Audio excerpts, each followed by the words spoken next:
Puluhan kios di Pasar Induk Kramat Jati terbakar.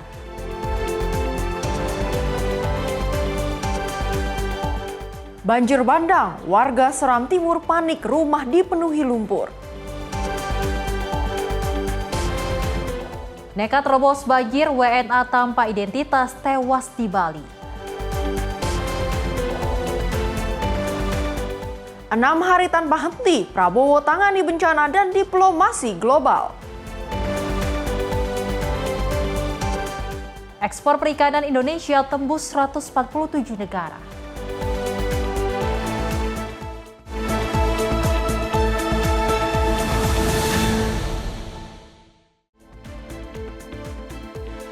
Halo, selamat pagi pemirsa Sinpo TV. Senang sekali rasanya kami berdua dapat kembali hadir menemani Anda. Selain 5 informasi utama tadi, kami akan menghadirkan informasi seputar politik dan juga ekonomi. Selain itu, kami juga akan menyediakan informasi seputar peristiwa baik dari Indonesia maupun mancanegara. Bersama saya Priska Priscilla. Dan saya Selis Regar, ini dia Menyapa Indonesia Pagi selengkapnya.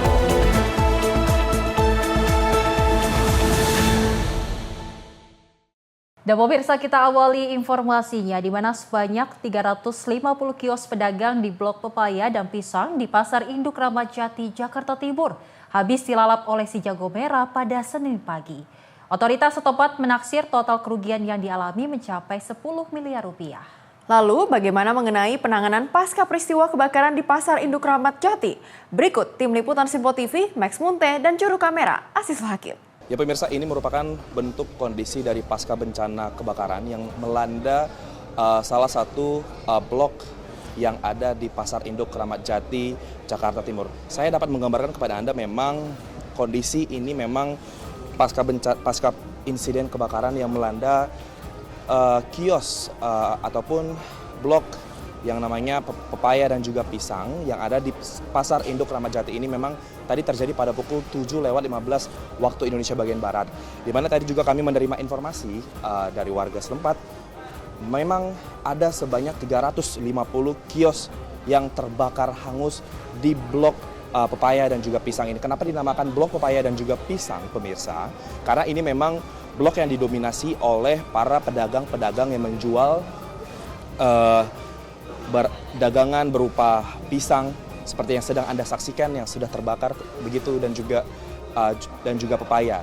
Saat ini kondisinya dari beberapa pedagang yang ada di kios ini masih memunguti ataupun masih mengambil sisa-sisa dari barang dagangan yang sudah terbakar pada pagi hari ini, di mana memang selain dari para pedagang yang sedang mengumpulkan sisa-sisa dari barang dagangan yang ada di sini, memang proses sebelumnya dari pemadam kebakaran setempat memang sudah melakukan proses yang namanya pendinginan pada pukul 8:20 waktu Indonesia bagian Barat hingga pukul 11 pagi hari ini, di mana memang tadi pada pukul 7.20 sekitar pukul 7.15 waktu Indonesia bagian Barat kebakaran terjadi di blok ini, di mana memang 5 menit pasca kebakaran terjadi dari pemadam kebakaran Jakarta Timur setempat memang langsung datang dan juga langsung melakukan pemadaman secara intensif dengan total ada sebanyak 95 personil dari tugas pemadam kebakaran yang melakukan lokalisir dari blok Pepaya dan juga Pisang ini, dan juga sebanyak 16 mobil kebakaran turut dikerahkan untuk melakukan proses pemadaman dan juga pendinginan hingga saat ini, pemirsa. Dan juga informasi yang kami terima memang total taksiran kerugian yang ada di blok Pepaya dan juga Pisang yang mengalami kebakaran ini ada sebesar 10 miliar rupiah. Ini memang dari Perumda dari Pasar Induk Kramat Jati ini nantinya akan melakukan pendataan lebih intensif, kemudian juga akan melakukan pemeriksaan terkait dengan data-data pedagang yang mengalami kerugian, di mana memang nantinya akan diberikan kompensasi ataupun asuransi begitu untuk nantinya akan diserahkan kepada pedagang yang memiliki kios-kios yang ada di saat ini. Pemirsa, saya dapat menggambar kepada Anda memang saat ini situasi yang ada di kios ini memang baik dari pedagang-pedagang yang sedang mengumpulkan sisa-sisa dari barang dagangan, kemudian juga dari otoritas tempat yang juga melakukan proses pendataan dan juga melakukan lokalisir terkait dengan kios-kios apa saja yang mengalami ataupun yang terdampak begitu. Karena memang kalau kami himpun informasi yang kami terima, memang sumber ledakan ini diduga berasal dari gas LPG yang ada di salah satu kios. Tadi juga kami mendapat informasi memang antara kios kertas ataupun kios yang menjual plastik, di mana untuk persisnya kebakaran ini terjadi masih ditelusuri oleh Polres Metro Jakarta Timur setempat. Dan juga nantinya hal ini ataupun pasca bencana insiden kebakaran ini akan dilakukan olah TKP oleh Puslap 4 Polri sendiri bersama dengan Polres Metro Jakarta Timur.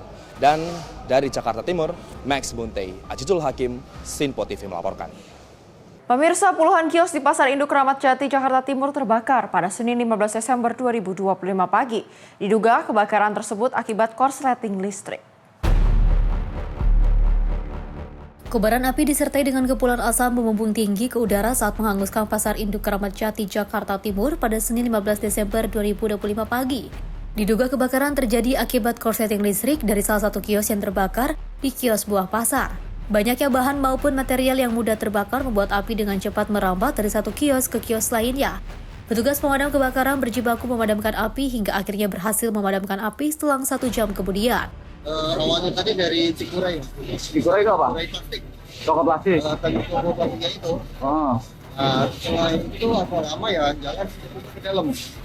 Kalau depan sebelah sini itu sebelah kanan bang. Dari sini anginnya ke dalam. Penyebabnya apa bang kira-kira bang? Nggak tahu bang. Tahu di plastik itu kan?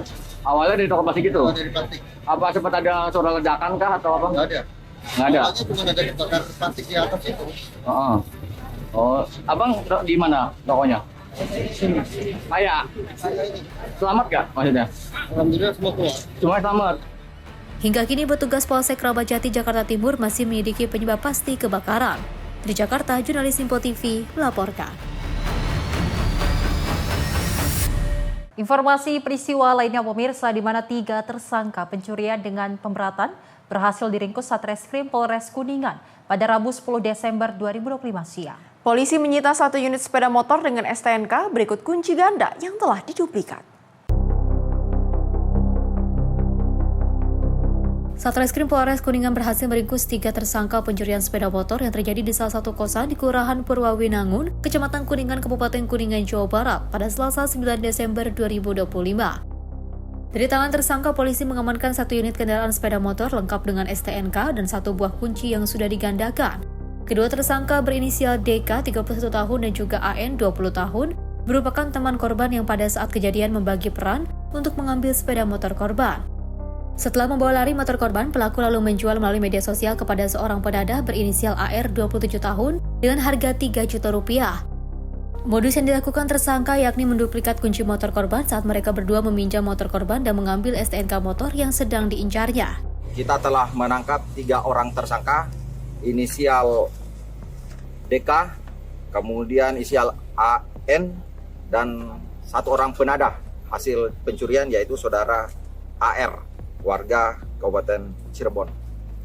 Di mana modus yang dilakukan oleh kedua orang tersangka yaitu membuat kunci duplikat sepeda motor milik korban dan kemudian kunci duplikat tersebut diserahkan kepada salah satu pelaku untuk melakukan aksi pencurian di saat korban diajak makan. Jadi hubungan salah satu tersangka dengan korban adalah teman. Atas perbuatannya, 2 tersangka DK dan AN dijerat dengan pasal 363 KUHP tentang pencurian dengan pemberatan dengan ancaman hukuman 7 tahun penjara. Sedangkan AR dijerat dengan pasal 480 KUHP dengan ancaman hukuman 4 tahun penjara. Dari Kuningan, Jawa Barat, jurnalis Sinpo TV melaporkan. Pemirsa, sedikitnya 22 orang dilaporkan tewas dalam insiden runtuhnya 2 bangunan di kawasan Al-Mustaqbal, Fes, Maroko. Belasan orang lainnya pemirsa terluka, sementara warga menyoroti dugaan pelanggaran konstruksi yang disebut memicu tragedi ini. Sedikitnya 22 orang tewas dan 16 lainnya terluka pada Rabu 10 Desember 2025 setelah 2 bangunan perumahan yang bersebelahan roboh di kawasan Al-Mustaqbal Fes, Rekaman menunjukkan alat berat membersihkan puing sementara warga mencoba mencari barang milik mereka di tengah reruntuhan. Petugas proteksi sipil turut berada di lokasi untuk mengamankan area. Seorang warga mengatakan saat rumah itu roboh, temannya menghubungi dan mengabarkan bahwa rumah tersebut seakan tenggelam ke dalam tanah. Warga itu juga menyampaikan bahwa rumahnya ikut rusak, namun keluarganya selamat karena sedang berlibur. Warga menyampaikan kekhawatiran terkait pengabaian struktural dan juga pelanggaran konstruksi. Mereka menyebut lantai pertama dan kedua dibangun dengan izin, namun lantai tambahan, yaitu lantai ketiga hingga kelima didirikan tanpa pengawasan insinyur. Hingga saat ini otoritas belum menanggapi langsung klaim tersebut. Sementara itu, Kejaksaan Umum Maroko mengumumkan telah meminta polisi yudisial membuka penyidikan untuk mengetahui penyebab runtuhan dan juga memeriksa tanggung jawab administratif. Otoritas Fes menginformasi jumlah korban jiwa dan mengatakan bahwa proses pengamanan area serta evakuasi warga di sekitar lokasi masih berlangsung sebagai langkah pencegahan. Tim redaksi Simpo TV melaporkan. Pemirsa, seorang pencari karaka atau kepiting bakau dilaporkan tenggelam setelah terjatuh dari perahu. Sebelumnya, korban bersama keluarganya pergi mencari kepiting. Namun saat di perjalanan, penyakit epilepsi korban kambuh dan seketika kejang hingga menyebabkan terjatuh dari perahu.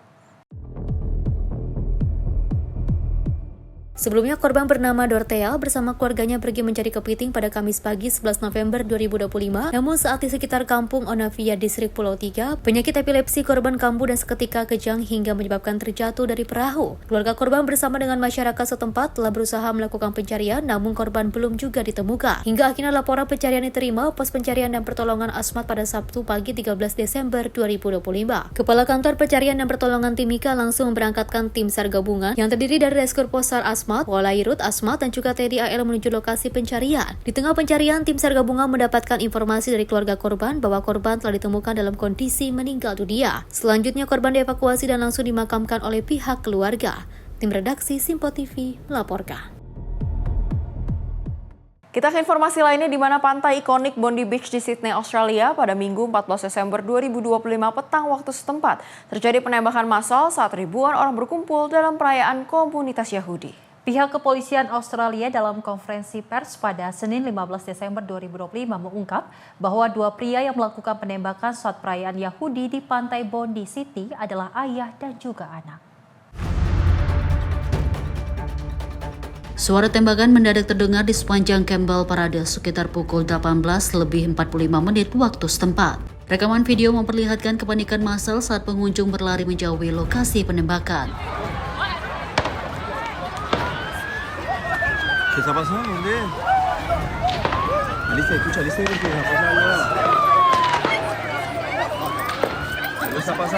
Kepolisian New South Wales menyatakan 16 korban tewas di tempat serta satu orang terduga pelaku ditembak mati oleh petugas.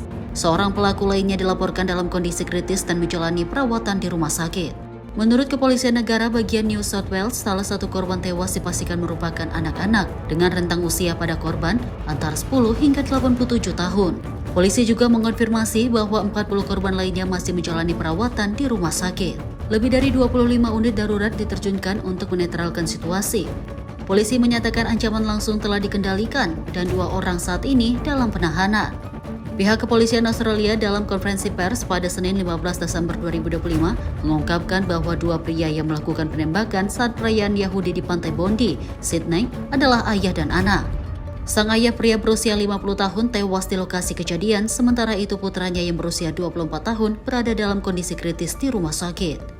Polisi mengidentifikasi pelaku muda sebagai Navid Akram dan ayahnya sebagai Sajid Akram. Keduanya diketahui berdomisili di kawasan Bonnyrigg, pinggiran Sydney, yang kemudian digerebek aparat dari lokasi tersebut. Polisi menyita 6 senjata api ilegal milik Sajid Akram. Petugas juga menemukan benda mencurigakan di sekitar lokasi kejadian. Tim khusus masih menyelidiki laporan adanya dugaan bahan peledak rakitan. Serangan terjadi saat perayaan malam pertama Hanukkah oleh komunitas Yahudi. Para pemimpin komunitas menilai waktu dan lokasi serangan dipilih secara sengaja dan bersifat terarah. 2 anggota polisi yang merespon kejadian turut menjadi korban luka, sementara seorang pejabat media senior dari Executive Council of Australian Jewry juga dilaporkan terluka. Perdana Menteri Australia Anthony Albanese menyebut peristiwa ini sebagai kejadian yang mengguncang dan menyedihkan. Sementara Presiden Israel Isaac Herzog juga mengecam serangan ini dan menyebutnya sebagai aksi teror kejam. Australia dikenal memiliki aturan sengaja api yang sangat ketat dan jarang mengalami penembakan massal. Hingga saat ini motif dan rencana dibalik serangan masih dalam penyelidikan intensif. Tim redaksi Sinpo TV melaporkan. Informasi lainnya pemirsa, di mana Presiden RI Prabowo Subianto menegaskan akan menindak tegas pembalakan liar pasca banjir dan longsor di Aceh, Sumatera Utara, dan Sumatera Barat. Kepala negara juga memastikan pemulihan kebutuhan warga terdampak berjalan dengan cepat. Sebagai respon terhadap bencana banjir bandang dan juga longsor yang melanda wilayah Aceh, Sumatera Utara, dan Sumatera Barat, Presiden Prabowo Subianto menegaskan komitmen pemerintah untuk menertibkan berlaku pembalakan liar di Sumatera. Pernyataan ini disampaikan usai meninjau pengungsian di Man 1 Langkat pada 13 Desember 2025. Di posko pengungsian Jembatan Aceh Tamiang sehari sebelumnya, Presiden Prabowo Subianto meminta pemerintah daerah untuk meningkatkan kewaspadaan dan memperketat pengawasan aktivitas ilegal yang merusak lingkungan. Kepala negara juga menekankan pentingnya mitigasi bencana agar peristiwa serupa tidak terulang dan menegaskan keseriusan pemerintah menjaga kelestarian alam. Saya mau tertibkan semua itu, ya. Pembalakan liar akan kita tertibkan, sudah kita mulai tertibkan, ya. Keadaan alam, keadaan fisik ada keterlambatan sedikit, tapi saya cek semua ke tempat pengungsi, kondisi mereka baik, pelayanan kepada mereka baik, suplai pangan cukup, luar biasa pekerjaan mereka. Ya pasti masalah listrik ya ada tidak secepat yang kita harapkan karena kondisi fisik dan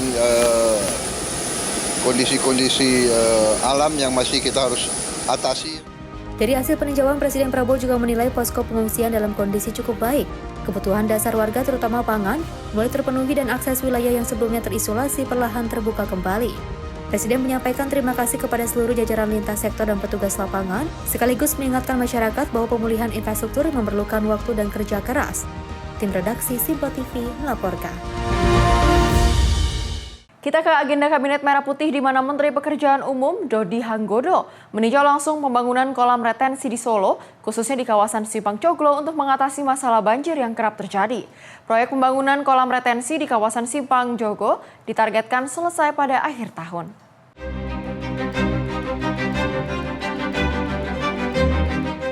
Menteri Pekerjaan Umum Dodi Hanggodo menyebut kolam retensi dibangun untuk mengatasi banjir dan underpass Joglo. Proyek pembangunan kolam retensi di kawasan Simpang Joglo, Kecamatan Banjarsari, Solo, Jawa Tengah, ditargetkan selesai pada akhir tahun ini. Pihaknya juga mengucapkan terima kasih kepada Kodam 4 di Ponorogo yang telah meminjamkan lahannya guna pembangunan kolam retensi. Kolam retensi ini mampu menampung 3.750 kubik air. Menurutnya pembangunan sudah mencapai 97%, oleh karena itu pihaknya menargetkan pembangunan kolam retensi selesai akhir tahun ini.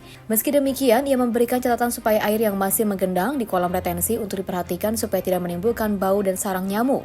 Di Kota Surakarta Ya, ini sebenarnya kan ini untuk membackup supaya Joglo ini underpass ini nggak banjir lagi, dulu kan banjir banget.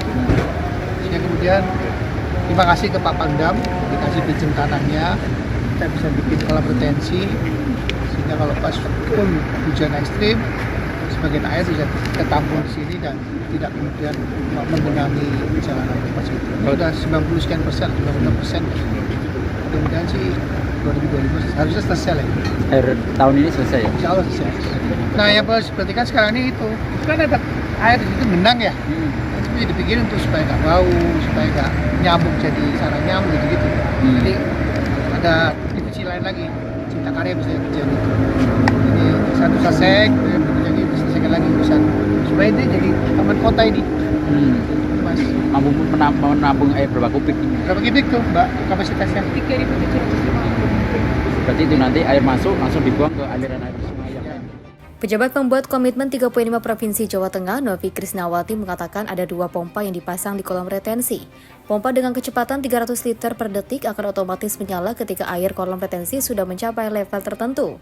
Mestinya ya Mas, ada levelnya, nanti ketinggian tertentu pompa akan nyala, kemudian dibuang ke fase. Ada 2 sebenarnya pembuangan, yang satu sampai dengan Kolonel Sugiono itu kan ada kanan kiri ya, barat timur. Nah itu nanti akan dibuang masing-masing, ada yang ke timur, ada yang ke barat. Jadi air nggak ngantri terlalu lama di sini. Berapa pompa sih? 2 pompa. 2 pompa ya. 300 liter per detik. Pembangunan kolam retensi ini sekaligus mendukung fungsionalisasi underpass Doglo yang terkendali oleh banjir. Peninjauan ini juga dilakukan untuk mempercepat penanganan, termasuk normalisasi saluran dan juga koordinasi dengan Pemkab Solo terkait infrastruktur pengendali banjir. Dari Solo, Jawa Tengah, kontributor Simpo TV melaporkan. Sementara itu, pemirsa, dari Menteri Keuangan Purbaya Yudi Sadewa meresmikan pengoperasian alat pemindai peti kemas berteknologi X-ray di Pelabuhan Tanjung Priuk Terminal 3 Jakarta Utara pada Jumat pagi. Fasilitas ini dilengkapi dengan radiator portal monitor serta aplikasi kepabeanan berbasis kecerdasan artifisial untuk memperkuat pengawasan arus barang.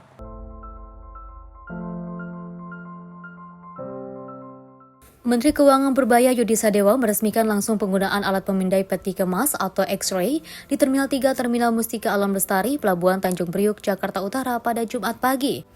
Perangkat pemindai berteknologi X-ray dilengkapi fitur Radiation Portal Monitor yang mampu mendeteksi bahan nuklir dan juga unsur radioaktif di dalam kontainer. Purbaya menyampaikan dengan teknologi tersebut pemeriksaan dapat dilakukan secara cepat dan presisi tanpa membuka fisik peti kemas. Purbaya menegaskan transformasi digital melalui perangkat pemindai dan aplikasi kepabeanan berbasis AI menjadi langkah strategis untuk memperkuat transparansi, keamanan, serta kendala sistem pengawasan bea cukai. Transformasi digital di kepabeanan bukan pilihan, ini adalah suatu keharusan. Kita harus menjaga kepercayaan publik, kita harus menjaga daya saing ekonomi, dan kita harus memerangi penyelundupan dengan cara yang lebih modern. Para hadirin sekalian, pemindai baru di Terminal 3 sudah dilengkapi Radiation Portal Monitor. Dari Anda bukan? Ya, ini ada hubungannya dengan BRIN. Alat ini bisa mendeteksi bahan berbahaya dan radioaktif tanpa membuka kontainer. Pemeriksaannya cepat, akurat, aman, dampaknya langsung. Keamanan meningkat, layanan lebih singkat, dan pelanggaran bisa ditekan lebih dini. Di sisi layanan, kita juga meluncurkan. Ini adalah pelaporan mandiri berbasis Seisa Mobile. Fiturnya lengkap, ada geotagging, real-time tracking, analisis risikonya juga otomatis. Perusahaan bisa lakukan gate in, staffing, bongkar muat, hingga gate out dengan mudah. Birokrasi kepatuhan naik, jadi celah kecurangan akan semakin kecil dan semakin tertutup. Selanjutnya kita juga sudah menyiapkan Trade AI. Ini adalah sistem berbasis kecerdasan artifisial untuk memperkuat pengawasan impor. Trade AI bisa mendeteksi under invoicing, over invoicing, hingga potensi pencucian uang. Dari Jakarta, Janabila Mutia Anggiani, Simpo TV melaporkan. Pemirsa, informasi menarik lainnya akan kami hadirkan usai jeda. Tetap bersama kami di Menyapa Indonesia Pagi.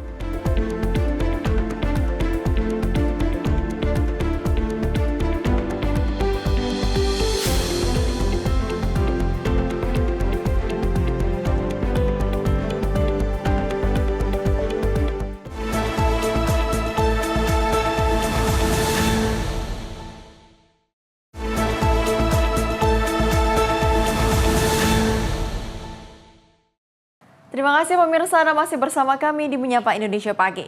Kita lanjutkan ke informasi berikutnya dari Menteri Agama Republik Indonesia, Nasaruddin Umar, menghadiri peringatan Milad ke-112 Masjid Raya Al-Mutakun, Prambanan, Klaten, Jawa Tengah. Dalam kunjungan kerja tersebut, pemirsa, Benak didampingi Kepala Kantor Wilayah Kementerian Agama Provinsi Jawa Tengah, Saiful Mujab, serta Kakanwil Kemenak Provinsi Daerah Istimewa Yogyakarta.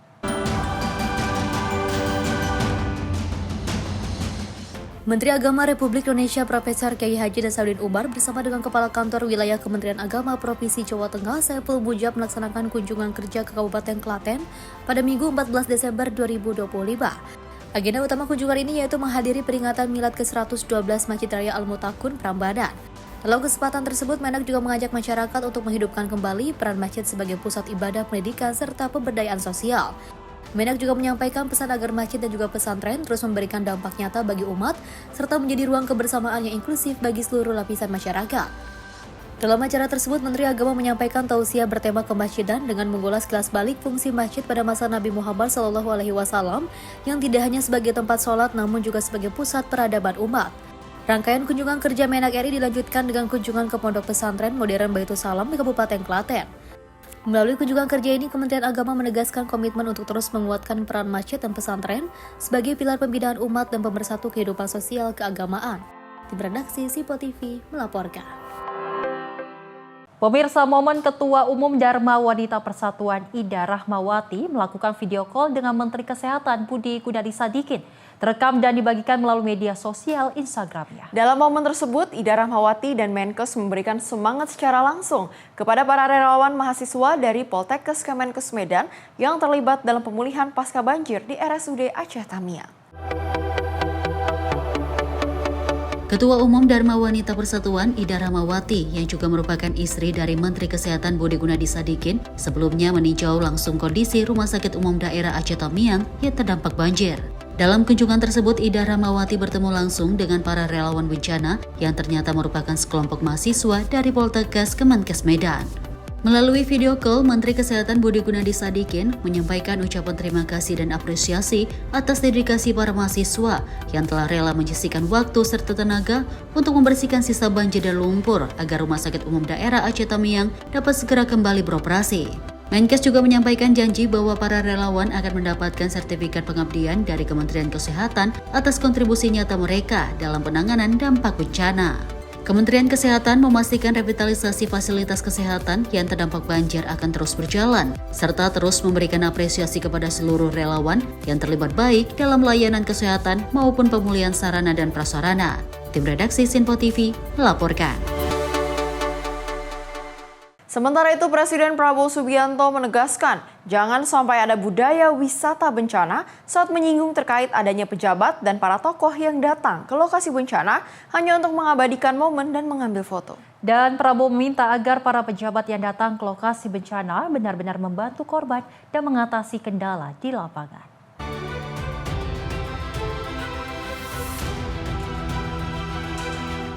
Presiden Prabowo Subianto menggelar sidang Kabinet Paripurna di Istana Negara, Kompleks Istana Negara Jakarta Pusat pada Senin 15 Desember 2025. Salah satu yang dibahas terkait bencana Sumatera. Dalam sidang Kabinet, Presiden Prabowo juga menegaskan jangan sampai ada budaya wisata bencana saat menyinggung terkait adanya pejabat dan para tokoh yang datang ke lokasi bencana hanya untuk mengabadikan momen dan mengambil foto. Sebelumnya, Presiden mengucapkan terima kasih kepada jajaran Kabinet yang benar-benar bekerja keras dan tulus dalam membantu masyarakat yang sedang mengalami kesulitan. Kepala negara meminta agar pimpinan yang memiliki tugas dan portofolio yang sesuai harus meninjau lokasi bencana. Dirinya juga menegaskan rakyat jangan dijadikan objek oleh para pejabat saat mengabadikan momen di lokasi bencana. Jadi saya ingin ucapkan terima kasih kepada semua petugas di lapangan. Ya, semua lapisan saya lihat dari yang tertinggi, para menteri, para wakil menteri, para kepala badan, saya lihat di lapangan. Saya lihat dirut-dirut perusahaan-perusahaan yang penting ada di lapangan. Dirut Pertamina, dirut PLN, PU ada, kerja keras, kesehatan semua saya lihat. Hampir semua KL hadir di situ. Terima kasih. Sebaliknya juga saya mohon jangan pejabat-pejabat tokoh-tokoh datang ke daerah bencana hanya untuk foto-foto dan untuk dianggap hadir, ya. Mohon sebaliknya kita tidak mau ada budaya wisata bencana. Jangan, kalau datang benar-benar harus ada tujuan untuk membantu mengatasi masalah. Saya kira kalau unsur pimpinan datang yang punya tugas dan portofolio ke situ. Mohon ini saya lihat ada kecenderungan wisata bencana ini tidak bagus. Ya, rakyat di situ jangan dijadikan objek. Kita datang ke situ untuk benar-benar ingin mencari masalah, melihat kesulitan dan bertindak. Kita lihat di sini kurang air bersih. Apa tindakannya? Di situ kurang BBM, masih terisolasi. Bagaimana tindakannya? Dan sebagainya itu. Tim redaksi Simpo TV melaporkan.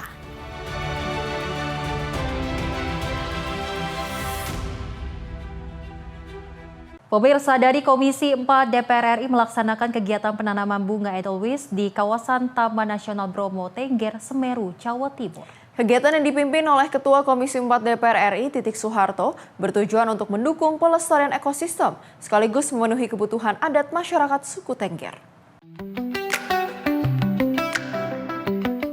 Komisi 4 Dewan Perwakilan Rakyat Republik Indonesia dipimpin Ketua Komisi 4 Titik Soeharto melakukan penanaman bunga Edelweiss di kawasan Taman Nasional Bromo Tengger Semeru atau TNBTS. Kegiatan ini dilakukan sebagai upaya untuk mendukung kelangsungan ekosistem pegunungan serta menjaga populasi bunga Edelweiss yang juga merupakan tanaman endemik dan dilindungi. Selama ini bunga Edelweiss memiliki nilai budaya dan spiritual bagi masyarakat suku Tengger khususnya untuk keperluan ritual adat. Melalui program budidaya ini diharapkan kebutuhan adat dapat terpenuhi tanpa merusak populasi Edelweiss alami di zona inti Taman Nasional. Ketua Komisi 4 DPR RI Titik Soeharto menyebut Edelweiss sebagai bunga abadi yang memiliki keindahan dan juga keunikan karena hanya tumbuh di kawasan pegunungan dengan ketinggian tertentu.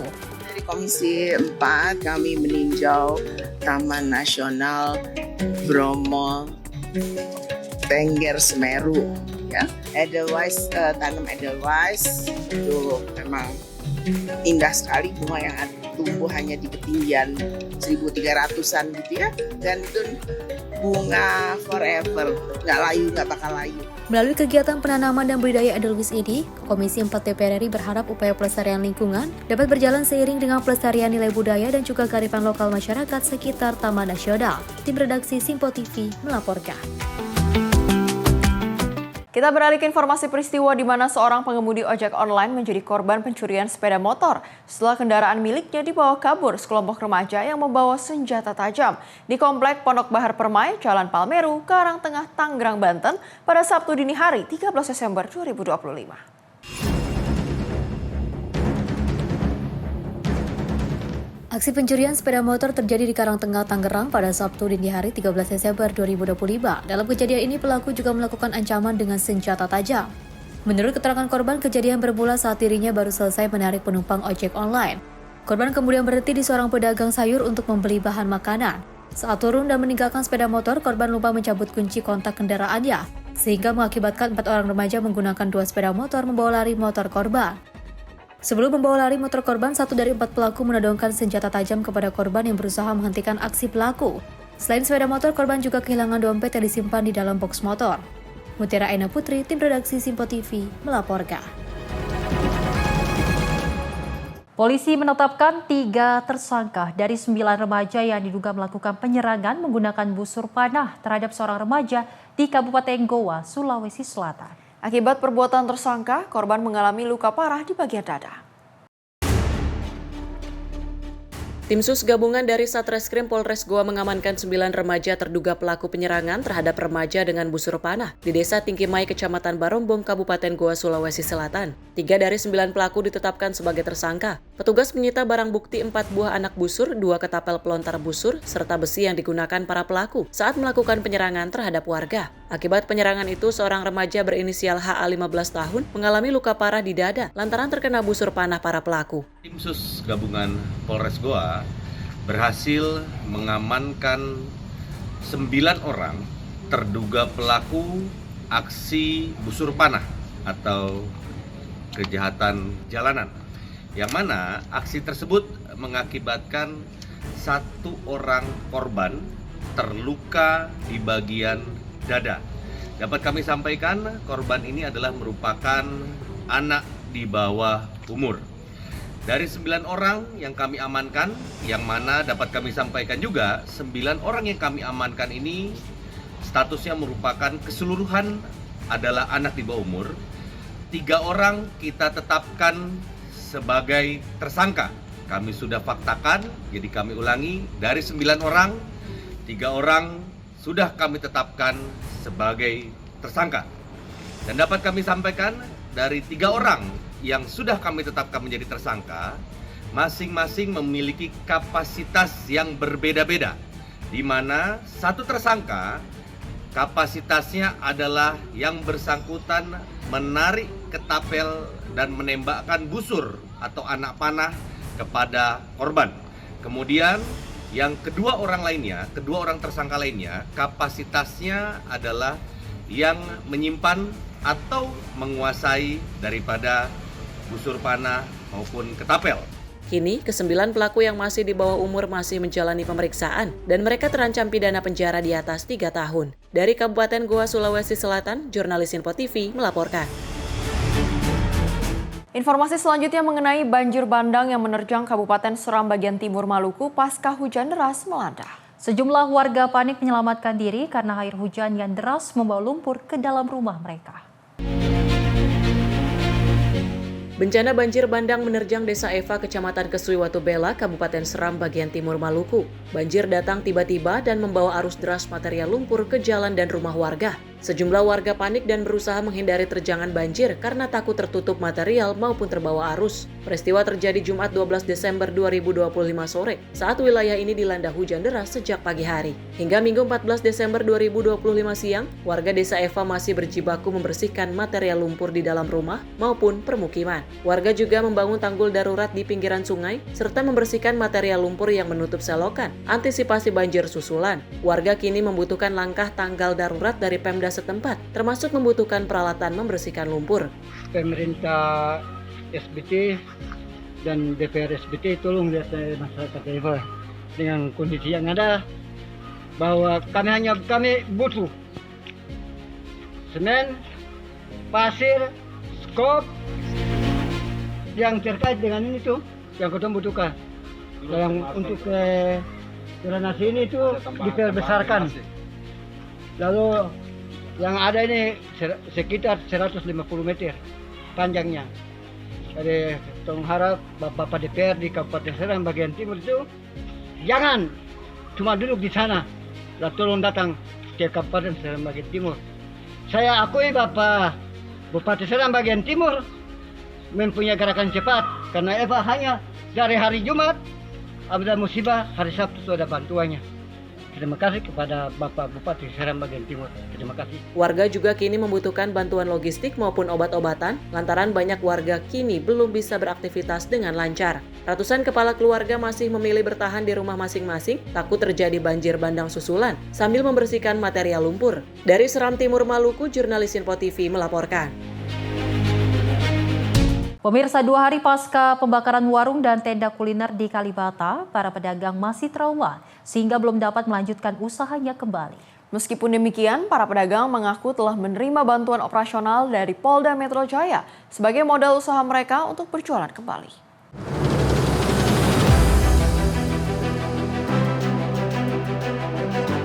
Pasca peristiwa pembakaran puluhan lapak tenda dan warung makan oleh sekelompok orang di Kalibata, Pancoran, Jakarta Selatan, pengamanan dari kepolisian dari Satuan Brimob Polda Metro Jaya kini masih diperketat. Puluhan personil tetap bersiaga meski kondisinya kini sudah kondusif. Para pedagang juga terlihat tetap ikut menjaga warung usahanya. Para pelaku usaha yang total berjumlah 64 pedagang ini mengaku masih mengurungkan niatnya untuk kembali berjualan. Selain masih ada rasa trauma, mereka mengeluhkan kini sudah kehabisan modal.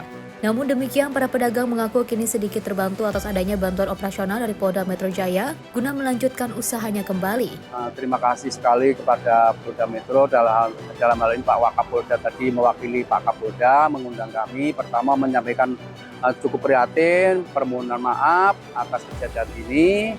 Kedua akan membackup kami pengamanannya saat kami bisa aktivitas berjualan kembali.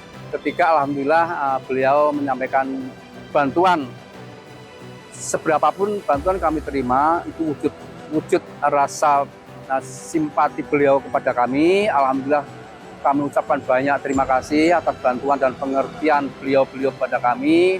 Kami akan bagikan adil sesuai dengan porsinya masing-masing. Rencananya para pedagang akan melakukan kerja bakti bersama pada Minggu pagi sebelum nantinya mereka berdagang kembali. Dari Jakarta, jurnalis Info TV melaporkan.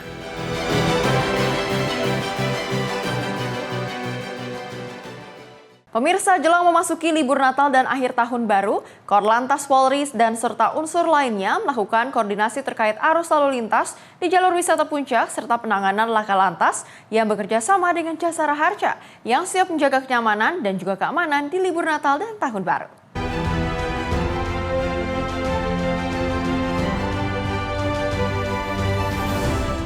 Dalam rangka memasuki libur akhir tahun, Korlantas Polri lakukan evaluasi dan pemantauan jalur lalu lintas yang dihadiri juga oleh unsur Jasara Harja Kepolisian dan PDJT tentang hambatan dan solusi yang akan dilakukan saat memasuki libur Natal dan Tahun Baru. Salah satunya jalur wisata Puncak Bogor yang selalu ramai dikunjungi oleh wisatawan saat libur Natal dan Tahun Baru, hingga mengakibatkan kemacetan. Langkah preventif dan juga antisipasi pun dilakukan selain membuat rekayasa lalu lintas ganjil genap serta proses one way kontraflow. Pihak kepolisian akan menurunkan personilnya di sejumlah titik rawan kemacetan dengan menyiapkan pos-pos pelayanan masyarakat. Dan hari ini kami ada di Puncak dan kami telah mendapat pemaparan kesiapan daripada skenario bagaimana mengelola arus lalu lintas yang ada di Puncak, baik dari Kasatlantas Kabupaten Bogor, Kasatlantas Kota Bogor, dan Cianjur. Tentunya kolaborasi antar Polres dan Satlantas ini sangat penting ketika nanti terjadi puncak arus yang ada di Gadok menuju ke Puncak sampai ke Cianjur, Sukabumi, Garut. Nah, ini kolaborasi ini penting sehingga ritme daripada flow itu bisa kita kelola dengan baik. Sudah pasti bahwa akan terjadi bangkitan arus, ya sudah pasti.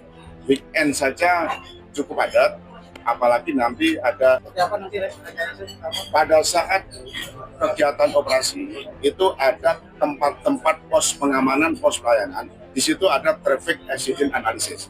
Dan tadi Pak Dirut sudah menyampaikan juga bahwa sebelum operasi kita sudah melakukan langkah-langkah upaya agar supaya peristiwa kecelakaan itu bisa kita kelola dengan baik. Jadi sudah kita persiapkan semua.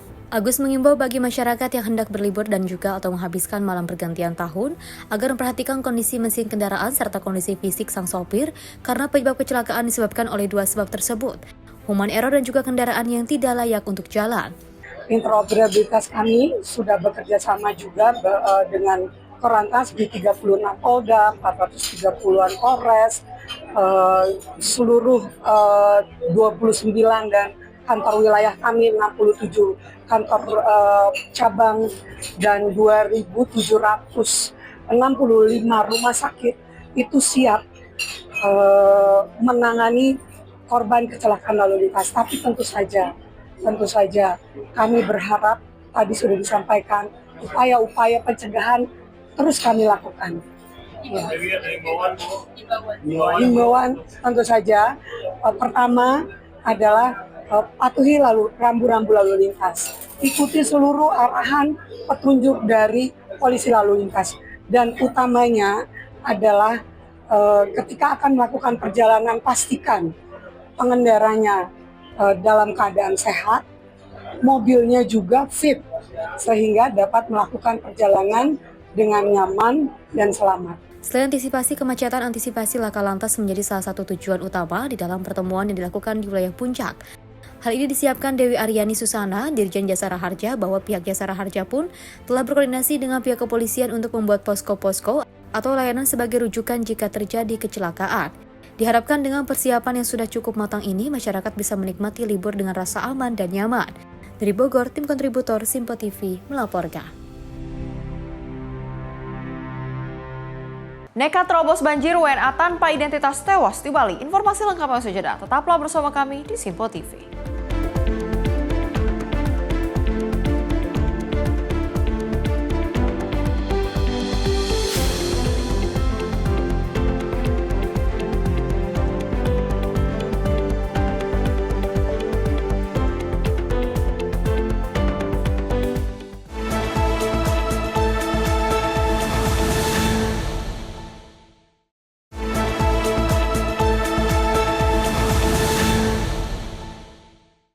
Masih bersama kami pemirsa dalam Menyapa Indonesia Pagi. Informasi kita lanjutkan.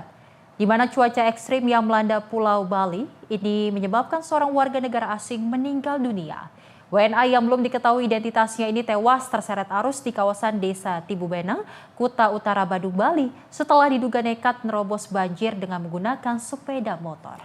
Korban berjenis kelamin perempuan ini ditemukan tersangkut di bawah gorong-gorong dekat pemukiman warga. Inilah video amatir yang memperlihatkan saat warga di Jalan Krisnantara Desa Tibubenang, Kuta Utara, Badung, Bali dihebohkan dengan penemuan jenazah yang tersangkut pada pipa di gorong-gorong dekat pemukiman warga. Tingginya curah hujan yang terus mengguyur Pulau Bali dan sekitarnya membuat debit air meningkat, sehingga menyulitkan upaya evakuasi korban. Untuk membendung tingginya debit air menuju gorong-gorong, warga setempat berinisiatif mengalihkan aliran air dengan memasang triplek. 5 personil tim SAR dengan keahlian khusus dibantu warga sempat kesulitan menjangkau posisi korban lantaran posisi korban terhimpit kayu besar. Setelah bekerja keras sekitar 20 menit, tim SAR akhirnya berhasil mengeluarkan korban dari gorong-gorong dalam kondisi tak bernyawa. Atas izin pimpinan, saya dapat menyampaikan sedikit informasi. Untuk awal kita terima laporan itu jam 8 lewat 10 menit. Kita langsung meluncur ke sini ke LKM. Dan di LKM itu sementara kita belum bisa melakukan evakuasi karena kendala kita itu air yang ada di gorong-gorong itu penuh. Penuhnya air itu menutupi akses kita menuju target. Itu kendala kami pertama. Setelah air surut, kendala kedua kita temukan lagi yaitu target nyangkut di kayu dan di pipa PDAM rumahan. Itu yang kendala kedua kami, tapi kami tetap berusaha masuk. Di sana kita kebetulan bisa ngikat badan korban. Kita berusaha ada satu rekan yang masuk ke dalam untuk melepaskan target dari jimpitan kayu. Hingga kini identitas WNA tersebut masih misterius karena tidak ada dokumen pengenal yang melekat pada korban. Jenazah korban kemudian dibawa menuju kamar jenazah RSUP Prof. Ngurah Denpasar. Petugas juga masih melakukan koordinasi dengan instansi terkait guna mengetahui identitas dan tempat tinggal WNA tersebut. Dari Bali, jurnalis Info TV melaporkan. Viral di media sosial, video cekcok seorang pengemudi mobil dengan sekelompok orang yang diduga sebagai debt collector di Jalan Raya Juanda, Sukmajaya, Kota Depok, Jawa Barat. Pengemudi mengalami intimidasi hingga terluka di wajahnya. Aksi sekelompok orang yang diduga sebagai debt collector viral di media sosial. Pelaku yang diperkirakan berjumlah 11 orang menghadang mobil yang dikemudikan seorang pria di Jalan Raya Juanda, Sukmajaya, Depok, Jawa Barat. Tidak hanya menghadang, para pelaku juga diduga menendang bemper depan mobil dan memukul wajah korban. Aksi ini membuat heboh warga dan pengguna jalan di sekitar lokasi hingga membuat arus lalu lintas tersendat. Warga dan pengguna jalan yang berada di lokasi melerai aksi pelaku terhadap korban. Roni, salah seorang warga mengatakan, korban diduga sudah diikuti sejak dari kawasan Cisalak dan akibat kejadian tersebut mobil korban mengalami kerusakan di bagian bemper depan. Sementara korban yang membawa anak dan istrinya yang sedang hamil mengalami luka memar dan masih dalam kondisi trauma. Jadi kronologinya itu dia diikutin dari arah Cisalak. Nah, kan keadaan jalan Juanda kemarin macet tuh.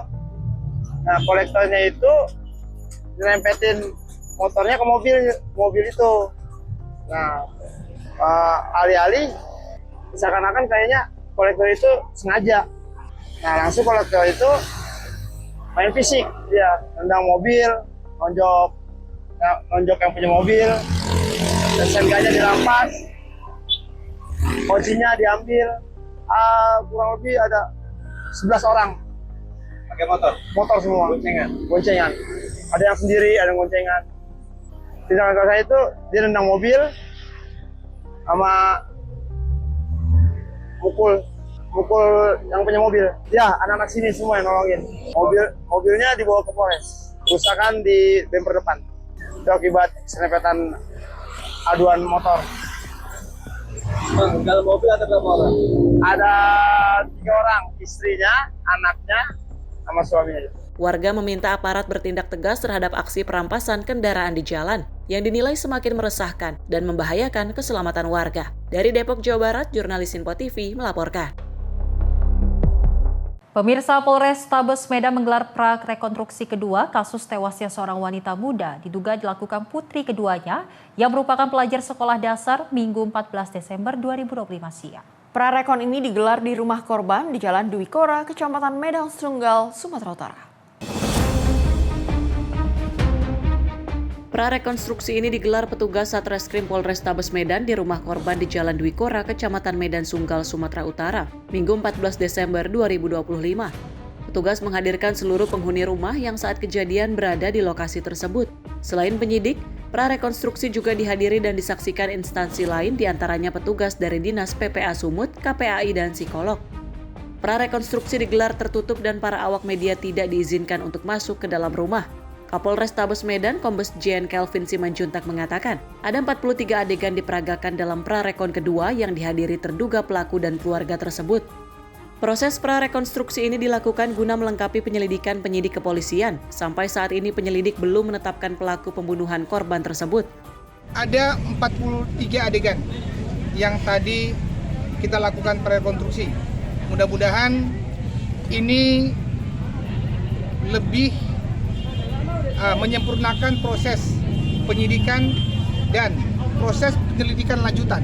Sampai dengan saat ini, tim masih melakukan proses penyelidikan lanjutan dan proses penyidikan lanjutan sambil menunggu hasil pemeriksaan asesmen psikolog anak berhadapan dengan hukum.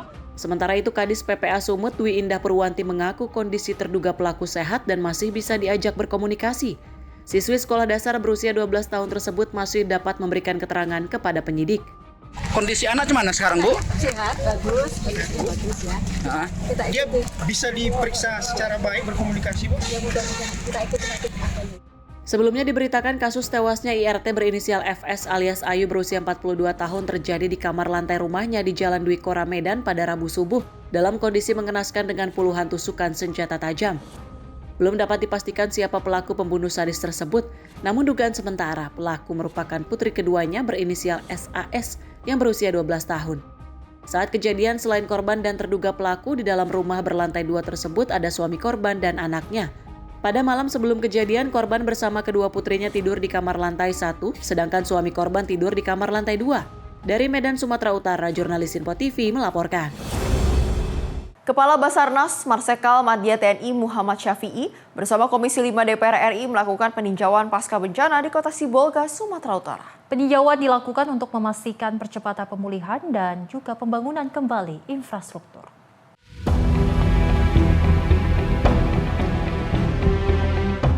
Kepala Basarnas Marsikal Madya TNI Muhammad Syafi'i mendampingi kegiatan kunjungan kerja reses Komisi 5 DPR RI di Kota Sibolga dan Kabupaten Tapanuli Tengah, Sumatera Utara pada Rabu 10 Desember 2025. Dalam kesempatan tersebut, Kepala Basarnas bersama dengan rombongan Komisi 5 DPR RI meninjau secara langsung lokasi bencana banjir dan tanah longsor yang terjadi di sejumlah titik ruas Jalan Nasional Sibolga Tarutung. Sejumlah lokasi mengalami kerusakan parah akibat longsor, diantaranya Batu Lobang, Desa Bonandolo, Kecamatan Sitahui, serta Sibolga Julu, Kecamatan Sibolga Utara.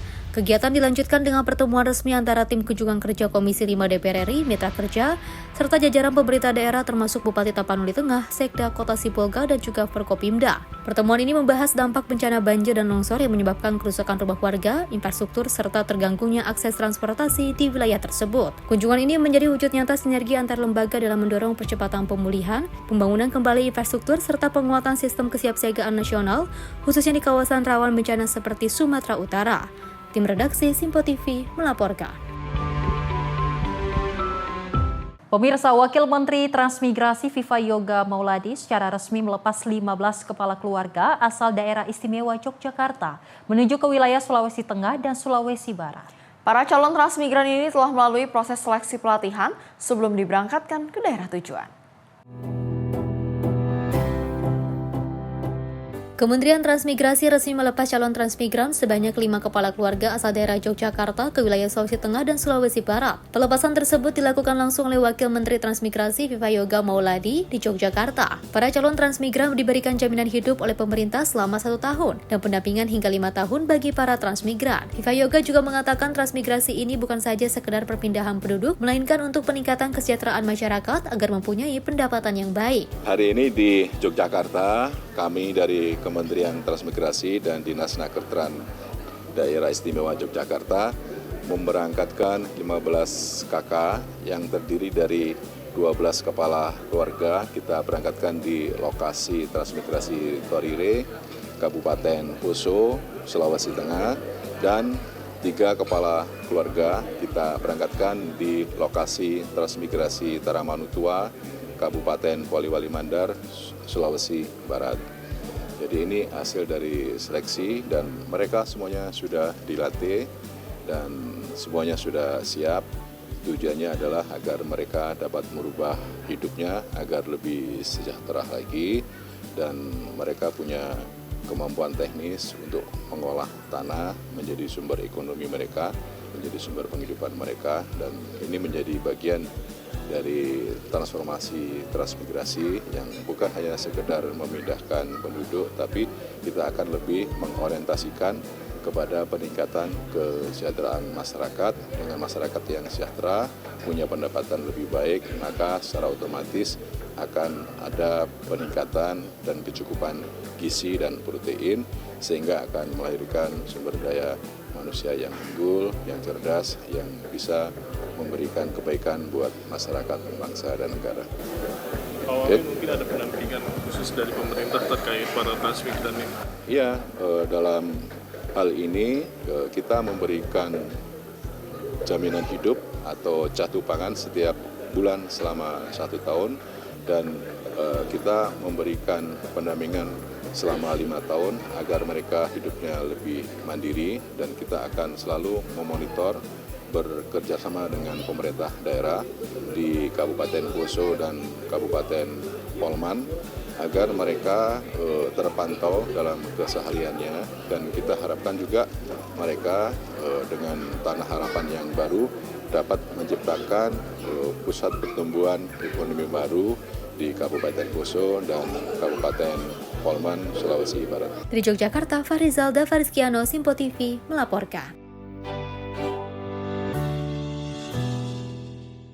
Jagat dunia maya dibuat tersentak dengan video yang memperlihatkan perjuangan para rakyat Aceh dalam menghadapi musibah pasca banjir bandang. Salah satu warga dalam video menyampaikan pesan emosional kepada pemimpin Aceh Mualem. Ia memohon agar Sang Gubernur jangan menangis lagi dan tetap semangat dalam menghadapi bencana. Jangan nangis lagi, Mualem. Sederet video yang berseliweran di media sosial membuat banyak warganet meneteskan air mata. Duka mendalam itu sangat terlihat dari sosok Gubernur Aceh, Muzakir Manaf, atau yang dikenal dengan sebutan Mualem. Tampak ia beberapa kali terlihat tak kuasa menahan air mata melihat penderitaan warganya. Dalam rekaman video yang beredar, terlihat sejumlah warga harus berjuang keras untuk melintasi jalanan berlumpur tebal dan menyeberangi jembatan yang rusak parah sambil memanggul karung berisi logistik. Kondisi ini membuat bahan pangan sulit didistribusikan ke daerah terdampak. Akibatnya masyarakat di wilayah tengah tersebut harus menempuh perjalanan ekstrim sejauh lebih dari 100 km menuju Biron atau Lok Semawe demi mendapatkan pasokan makanan dan kebutuhan pokok. Salah satu warga dalam video menyampaikan pesan emosional kepada pemimpin Aceh Mualem. Dengan nada keras, ia memohon agar Sang Gubernur jangan menangis lagi. Pesan ini menyoroti penderitaan dan ketangguhan masyarakat Aceh Tengah yang kini mendesak adanya solusi cepat dan bantuan darurat untuk memulihkan akses jalan dan mengatasi krisis pangan. Jangan nangis lagi, Mualem. Nanti mongon Mualem. Konflik Aceh sudah kita hadapi, damai sudah kita pelihara Mualem, tsunami Aceh sudah kita tangani, gempa serempah di dataran tinggi Tanjung Gayo sudah kita hadapi Mualem, COVID-19 sudah kita lalui juga Mualem, bencana longsor dan banjir Sumatera sama-sama kita lalui Mualem. Jangan nangis lagi, masyarakat bersama Mualem, jangan cengeng. Aceh itu adalah raih pada berjuang, bangsa yang paling sulit untuk ditaklukkan. Bangun Mualem. Kalau pemimpin menangis, kami masyarakat lemah Mualem. Postingan ini menuai banyak komentar warganet, tak sedikit yang mengaku sedih dengan kondisi di Aceh dan memohon doa keselamatan untuk tanah Rencong. Tim redaksi Simpo TV melaporkan. Informasi peristiwa lainnya pemirsa, di mana 2 anak perempuan berusia 12 tahun dilaporkan tenggelam saat berenang di saluran irigasi sawah di Tegeneneng, Kabupaten Pesawaran, Lampung. Tim SAR gabungan menemukan keduanya dalam kondisi meninggal dunia setelah 2 hari operasi pencarian.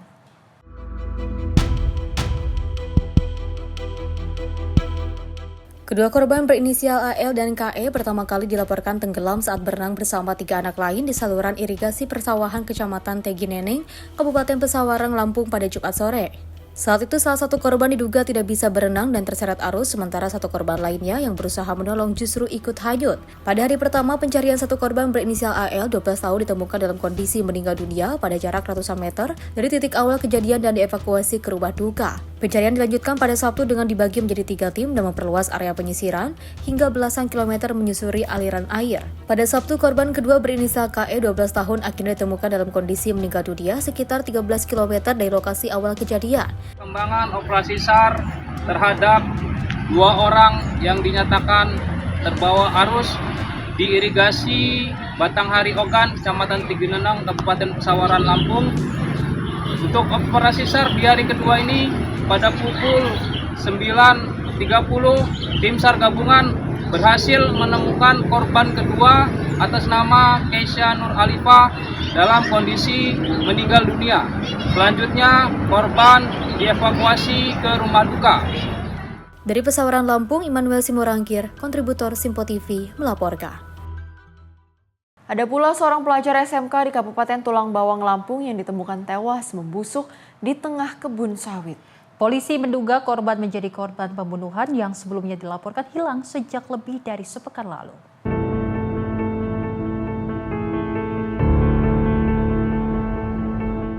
Warga kampung Cempakajaya, Kecamatan Manggala Timur, Kabupaten Tulang Bawang, Lampung digegerkan dengan penemuan jasad seorang remaja laki-laki di tengah kebun sawit. Saat ditemukan oleh warga, korban berinisial R yang juga merupakan seorang pelajar SMK sudah dalam kondisi membusuk dengan masih mengenakan seragam sekolah. Dari hasil penyelidikan awal, korban diduga merupakan korban pembunuhan. Dugaan itu diperkuat dengan hilangnya sejumlah barang milik korban, diantaranya sepeda motor dan telepon genggam.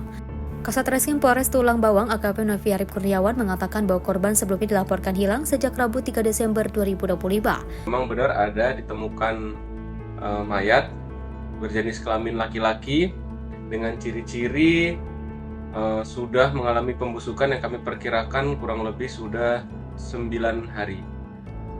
Kemudian korban menggunakan pakaian seragam sekolah berwarna biru. Jadi korban ditemukan dalam posisi terlentang ditutupi oleh dedaunan sawit. Dari pihak keluarga, korban mengaku bahwa memang sesuai dengan ciri-ciri yang dimiliki oleh korban yang kami temukan tadi, itu merupakan anggota keluarganya. Yang sempat hilang, Bang, ya? Iya, betul. Yang beberapa waktu lalu sempat dilaporkan hilang, kemudian melakukan pelaporan di Polres Tulang Bawang. Ada barang-barang berharga yang hilang nggak, Bang? Untuk barang-barang yang hilang berupa motor, handphone, kemudian tas sekolah korban pun hilang. Saat ini polisi masih melakukan penyelidikan intensif untuk mengungkap pelaku dan motif dibalik kematian pelajar tersebut. Dari Tulang Bawang, Lampung, Immanuel Simorangkir, kontributor Simpo TV, melaporkan.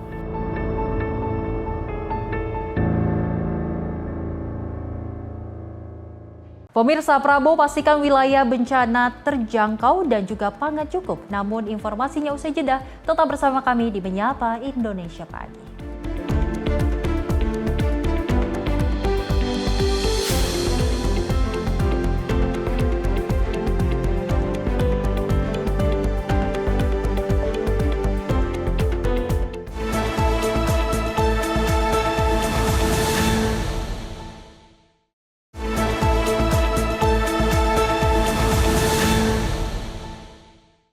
Terima kasih pemirsa, Anda masih bersama kami di Simpo TV. Kita lanjutkan ke informasi berikutnya dari Presiden Prabowo Subianto yang mengakhiri peninjauan 2 hari ke wilayah bencana di Aceh dan Sumatera Utara. Pemerintah memastikan akses ke lokasi terjangkau dan stok pangan bagi korban tercukupi.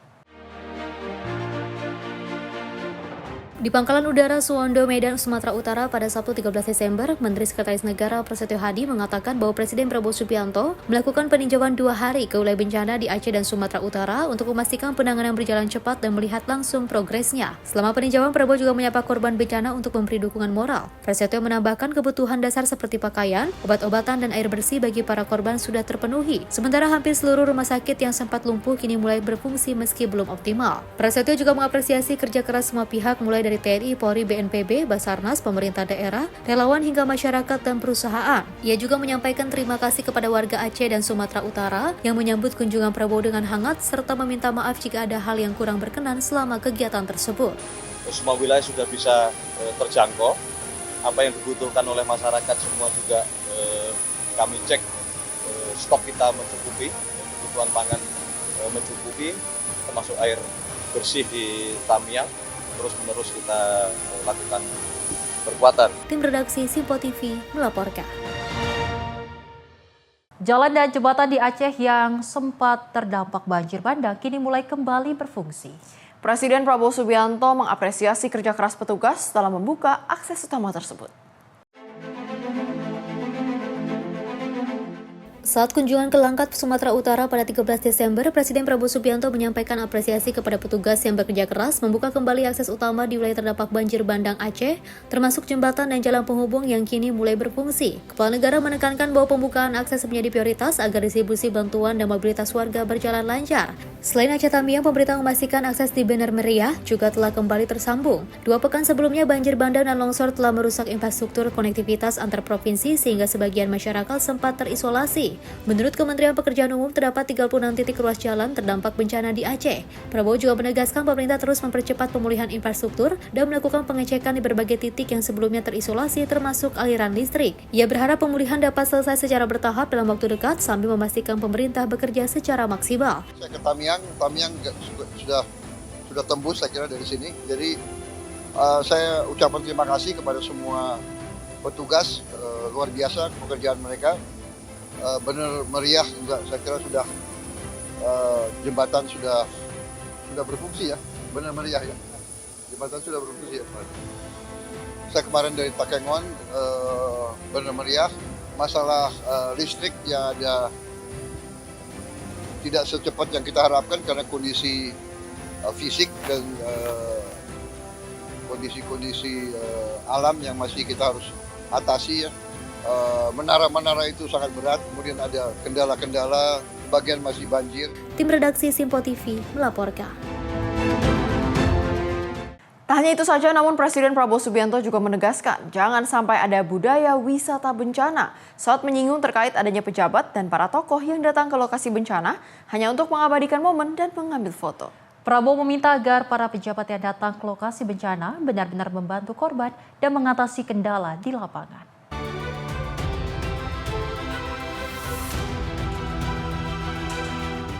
Presiden Prabowo Subianto menggelar sidang Kabinet Paripurna di Istana Negara, Kompleks Istana Negara Jakarta Pusat pada Senin 15 Desember 2025. Salah satu yang dibahas terkait bencana Sumatera.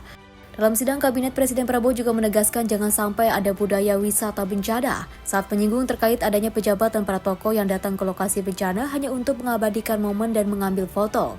Sebelumnya, Presiden mengucapkan terima kasih kepada jajaran Kabinet yang benar-benar bekerja keras dan tulus dalam membantu masyarakat yang sedang mengalami kesulitan. Kepala negara meminta agar pimpinan yang memiliki tugas dan portofolio yang sesuai harus meninjau lokasi bencana. Dirinya juga menegaskan rakyat jangan dijadikan objek oleh para pejabat saat mengabadikan momen di lokasi bencana. Jadi saya ingin ucapkan terima kasih kepada semua petugas di lapangan. Ya, semua lapisan saya lihat dari yang tertinggi, para menteri, para wakil menteri, para kepala badan, saya lihat di lapangan. Saya lihat dirut-dirut perusahaan-perusahaan yang penting ada di lapangan. Dirut Pertamina, dirut PLN, PU ada, kerja keras, kesehatan semua saya lihat. Hampir semua KL hadir di situ. Terima kasih. Sebaliknya juga saya mohon jangan pejabat-pejabat tokoh-tokoh datang ke daerah bencana hanya untuk foto-foto dan untuk dianggap hadir ya. Mohon sebaliknya kita tidak mau ada budaya wisata bencana. Jangan, kalau datang benar-benar harus ada tujuan untuk membantu mengatasi masalah. Saya kira kalau unsur pimpinan datang yang punya tugas dan portofolio ke situ. Mohon ini saya lihat ada kecenderungan wisata bencana ini tidak bagus. Ya, rakyat di situ jangan dijadikan objek. Kita datang ke situ untuk benar-benar ingin mencari masalah, melihat kesulitan dan bertindak. Kita lihat di sini kurang air bersih. Apa tindakannya? Di situ kurang BBM, masih terisolasi. bagaimana tindakannya, dan sebagainya itu. Tim redaksi Simpo TV melaporkan.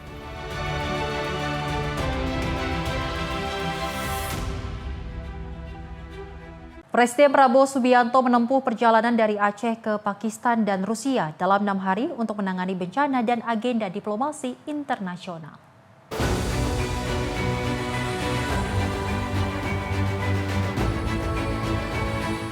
Dalam rangkaian kegiatannya selama 6 hari, Presiden Prabowo Subianto menjalani agenda padat mulai dari penanganan bencana di dalam negeri hingga diplomasi internasional. Presiden memimpin langsung koordinasi krisis nasional dan perjanjian strategis global tanpa jeda. Di Aceh, Presiden Prabowo memimpin rapat penanggulangan bencana dan meninjau kondisi lapangan. Ia bermalam di Aceh dan mengkoordinasikan lintas kementerian hingga tengah malam sebelum bertolak ke Islamabad, Pakistan pada Selasa 9 Desember 2025. Di Pakistan, Presiden Prabowo bertemu dengan Perdana Menteri Shehbaz Sharif dan juga menyepakati penguatan kerjasama bilateral di berbagai sektor strategis. Sekretaris Kabinet Teddy Indra Wijaya mengungkapkan pertemuan tersebut menekankan kebutuhan mendesak Indonesia terhadap tenaga medis. Kementerian Kesehatan mencatat Indonesia masih kekurangan sekitar 150.000 dokter, termasuk dokter umum, spesialis, dan dokter gigi. Jadi setelah mengunjungi langsung Kabupaten Aceh Biren dan menginap di Banda Aceh beberapa hari lalu, hari ini Bapak Presiden telah selesai melaksanakan kunjungan di Pakistan dan Rusia.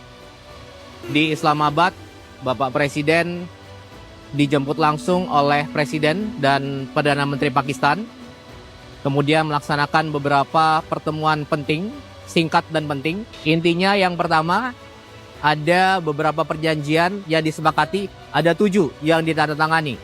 Di bidang kesehatan yang utama, pertanian, perdagangan, ekonomi, riset, sains, dan teknologi.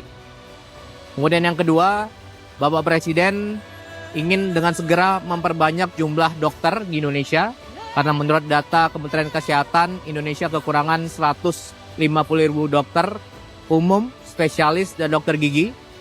Dan untuk itu beliau ingin segera membuat puluhan fakultas baru, terutama di setiap provinsi harus ada fakultas kedokteran baru. Dan dalam hal ini Pakistan sepakat untuk mendorong program tersebut. Dari Pakistan, Presiden Prabowo melanjutkan perjalanan ke Moskow, Rusia pada Rabu 10 Desember, dan di Moskow Presiden bertemu dengan Presiden Vladimir Putin selama 3 jam, dan menyepakati kerjasama strategis di bidang pertanian, teknologi, riset, serta transfer teknologi. Kemudian yang kedua, di Rusia, Bapak Presiden bertemu langsung dengan Presiden Vladimir Putin, pertemuan selama 3 jam, intinya satu, Rusia ingin memperkuat kerjasama dengan Indonesia di bidang pertanian, riset, teknologi, dan pertukaran transfer teknologi. Kemudian yang kedua, ada beberapa kesepakatan yang sangat penting yang diketahui oleh kedua pemimpin. Kemudian pertemuan baru saja selesai dan Bapak Presiden akan langsung kembali ke tanah air, penerbangan sekitar 13 jam, dan juga akan langsung mengunjungi Aceh untuk ketiga kalinya, serta Sumatera Utara dan Sumatera Barat. Setelah agenda luar negeri, Presiden Prabowo kembali ke Indonesia dan langsung ke Aceh untuk meninjau posko pengungsian, distribusi logistik layanan kesehatan, serta kesiapsiagaan TNI Polri, BNPB, dan pemerintah daerah. Ini menjadi kunjungan ketiga Presiden ke Aceh dalam penanganan bencana. Tim redaksi Simpo TV melaporkan.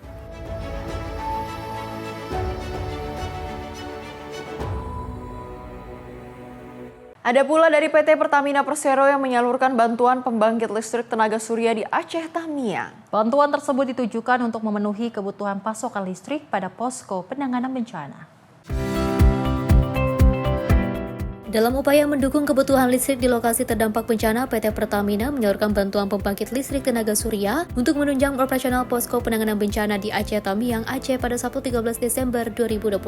Bantuan tersebut berupa 7 paket PLTS yang masing-masing dilengkapi panel surya berkapasitas 590 WP, inverter 1000 WP, dan juga baterai 20 WH.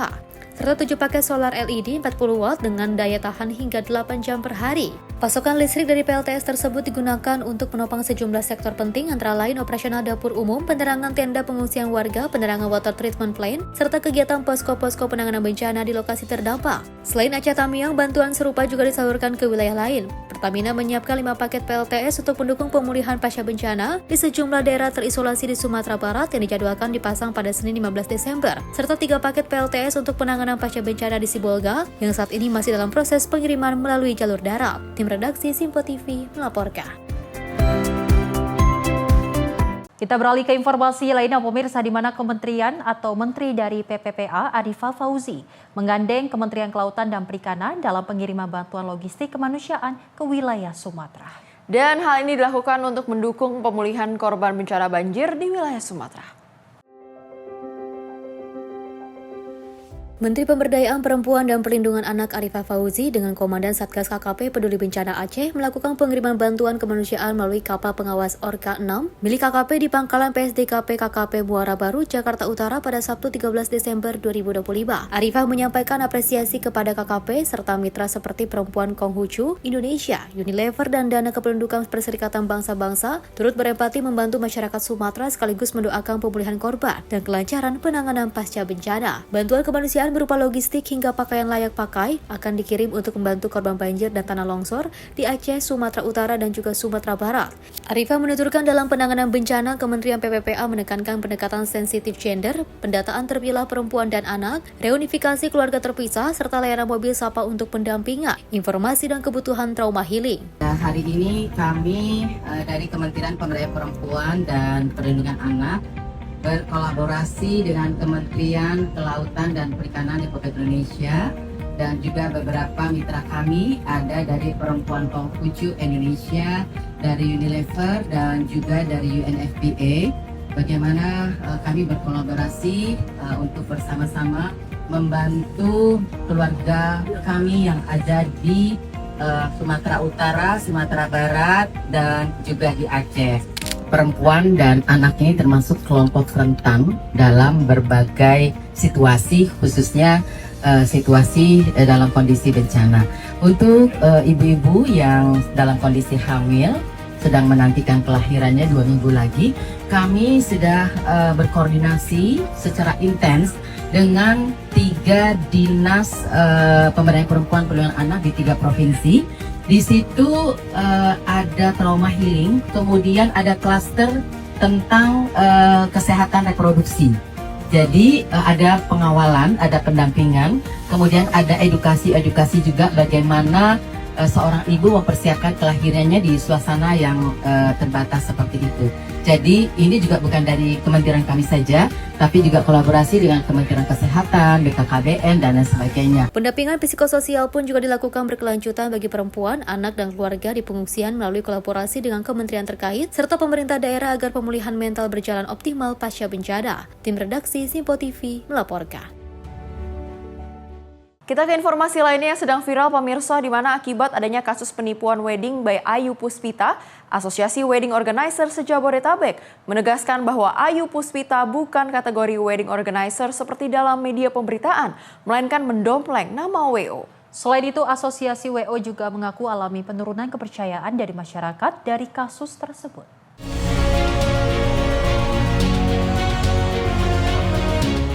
Hal tersebut disampaikan oleh Bunga Firdaus, Ketua DPW Hasada Jabodetabek, di kawasan Pasar Minggu, Jakarta Selatan pada Jumat siang. Bunga jelaskan bahwa wedding by Ayu Puspita bukanlah kategori penyedia jasa wedding organizer, melainkan hanya menyediakan paket pernikahan. Dengan adanya kasus penipuan yang hingga miliaran rupiah yang memakan korban puluhan calon pengantin ini, membuat Asosiasi WO Jabodetabek mendapatkan dampak negatif. Bahkan saat ini para WO mengalami penurunan kepercayaan dari masyarakat dari kasus tersebut. Dan trust itulah yang kemudian belakang ini menjadi tercoreng akibat ada pihak tertentu yang mengatasnamakan wedding organizer tetapi tidak melaksanakan sistemnya, tidak memberikan tim yang profesional yang tadi saya sebutkan. Jadi saat ini kalau kerugian secara material, karena memang Ayu Puspita bukan merupakan anggota dari asosiasi resmi wedding organizer, yaitu Hasana Indonesia, tentu kami tidak masuk ke dalam sub dari package yang ditawarkan. Tetapi justru yang mengkhawatirkan jika nama tersebut atau profesi tersebut dicatut oleh penyedia wedding package yang kemudian justru tidak memberikan layanan sebagaimana mestinya, ini yang menjadi korban adalah calon pengantin. Jadi kami sangat terketuk sekali untuk memberikan lebih banyak lagi edukasi atau sosialisasi kepada masyarakat agar lebih berhati-hati terhadap pihak-pihak tertentu yang memang menggunakan wedding organizer sebagai tambahan atau mungkin pemanis di dalam wedding package yang ditawarkan. Artinya Mbak, di dalam keanggotaan member asosiasi ini ya, apakah ada laporan pasca kasus ini? Misalkan kayak tadi klien tidak percaya, ini benar nggak ya ini gitu-gitu Mbak? Oh, oke. Jadi sekali lagi memang tidak ada kerugian secara material, tetapi tentu teman-teman ini menghadapi calon pengantin yang semakin tipis trust isunya. Perlu diketahui memang industri pernikahan kita saat ini sedang mengalami fase mencoba bangkit setelah kemarin beberapa tahun kita sangat-sangat tiarap setelah pandemi. Dan artinya ini kita lagi menata kembali industri kita. Dan kemudian di antara semangat menata kembali itu ternyata hal yang paling penting yang ada di industri kita, yaitu rasa kepercayaan, itu sangat tercoreng, itu menimbulkan banyak pertanyaan. Seperti itu sih dampaknya untuk kami. Nantinya apakah nantinya kan orang tuh jadi kayak ragu gitu Mbak, kan memang kepercayaan jadi menurun gara-gara ada WHO itu, dampaknya apakah saat ini jadi sepi atau apa gitu sih Mbak, lebih ke situ? Oh ya, jadi begini Mas, yang terkena adalah nama profesi wedding organizer, tetapi brand yang khususnya teman-teman di Hastana Indonesia maupun Hastana Jabodetabek, kami memiliki market yang memang cukup aware dengan apa itu wedding organizer.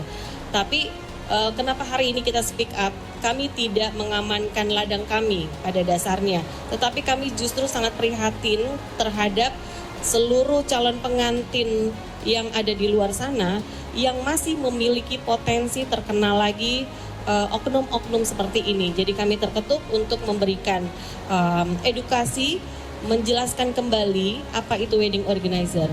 Jadi supaya tidak terjadi kembali, calon pengantin harap melihat komponen dari wedding package tersebut dan bisa mengecek apakah wedding organizer yang tadi dicantumkan memang bisa tervalidasi oleh para partner vendor yang terkumpul di dalam wedding package. Karena ini penting supaya jangan sekedar ditempelkan ini udah include WO, tapi ternyata pencantuman WO itu hanya untuk membuat para calon pengantin tergiur untuk memberikan DP. Begitu kira-kira. Harapannya dengan adanya kasus tersebut, kedepannya tidak ada lagi pencatutan nama wedding organizer yang membuat dampak negatif kepada para penyedia jasa WO. Dari Jakarta, jurnalis Simpo TV melaporkan. Pemirsa, perahunya mati mesin di tengah Laut Banda saat gelombang tinggi. Nelayan bikin video minta bantuan SAR.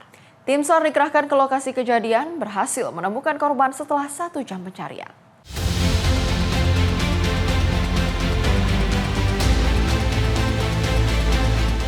Tim SAR gabungan dari Basana Posar Banda bersama TNI Polri langsung dikerahkan ke lokasi kejadian kecelakaan perahu longboat nelayan di Laut Banda, Kabupaten Maluku Tengah, Maluku pada Sabtu siang. Aksi gerak cepat dilakukan tim SAR setelah menerima laporan langsung seorang nelayan atas nama Yusuf, 42 tahun. Korban bahkan sempat membuat video pengakuan jika mengalami musibah kecelakaan berupa mati mesin saat melaut. Di lokasi sempat mengabarkan jika dirinya terombang-ambing terjadi gelombang tinggi dan juga angin kencang. Videonya pun viral di media sosial. Pasca kejadian, korban seketika hilang kontak. Tim SAR yang juga bergerak ke lokasi menggunakan rig Basarnas. Petugas sempat terkendala cuaca buruk berupa angin kencang dan juga gelombang tinggi. 1 jam pencarian, korban berhasil ditemukan dengan kondisi selamat dengan jarak sekitar 5,76 nautical mil dari lokasi kejadian awal. Pukul 13.25 waktu Indonesia Timur, tim rescue Posar Banda tiba di lokasi kejadian dan melakukan pencarian.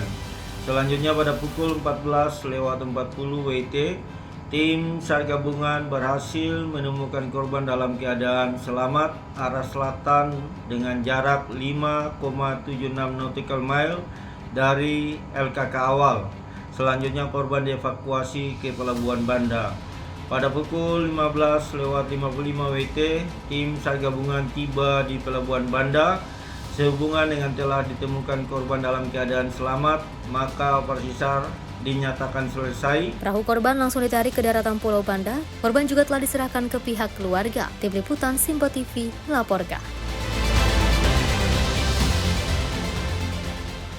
Pemirsa, Mapolres Metro Jakarta Pusat resmi mengungkap hasil identifikasi penyebab terjadinya kebakaran gedung berlantai 7 perusahaan Teradron. Kapolres Jakarta Pusat Kombes Pol Susatyo Purnomo menjelaskan, kejadian bermula saat percikan api muncul dari baterai berdaya 30.000 mAh yang terjatuh.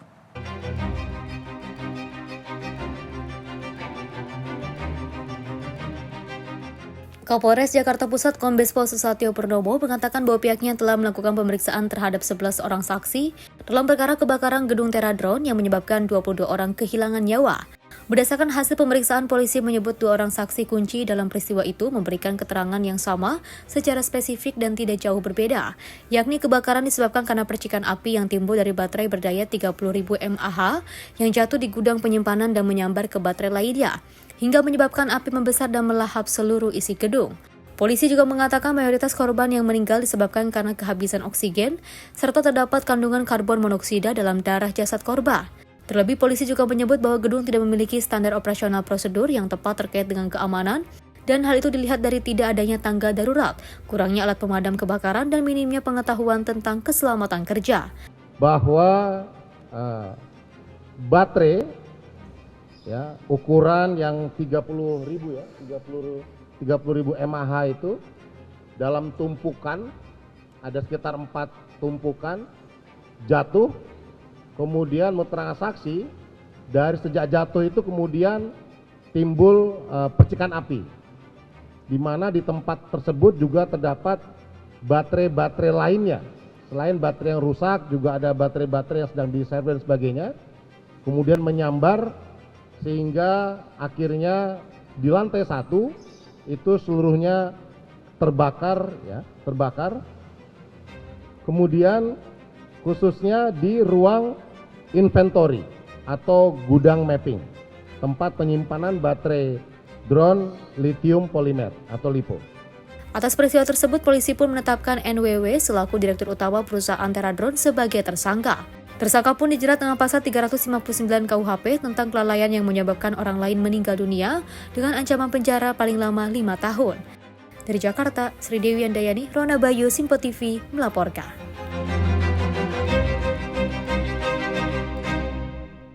Pemirsa, seni jadi terapi trauma healing anak-anak Gaza. Namun informasinya usai jeda, tetap bersama kami di Menyapa Indonesia Pagi.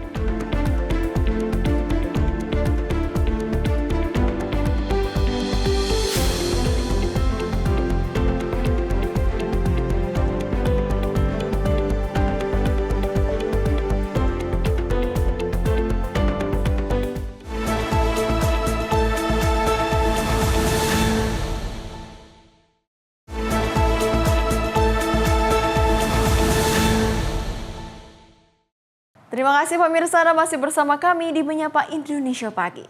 Kita lanjutkan ke informasi berikutnya dari internasional, di mana di tengah perang yang berlangsung lebih dari 2 tahun, seorang seniman lukis di Gaza memilih bertahan lewat karya dan pendidikan. Maisa Yosef terus melukis dan mengajar anak-anak setempat, menjadikan seni sebagai bentuk perlawanan sekaligus ruang penyembuhan.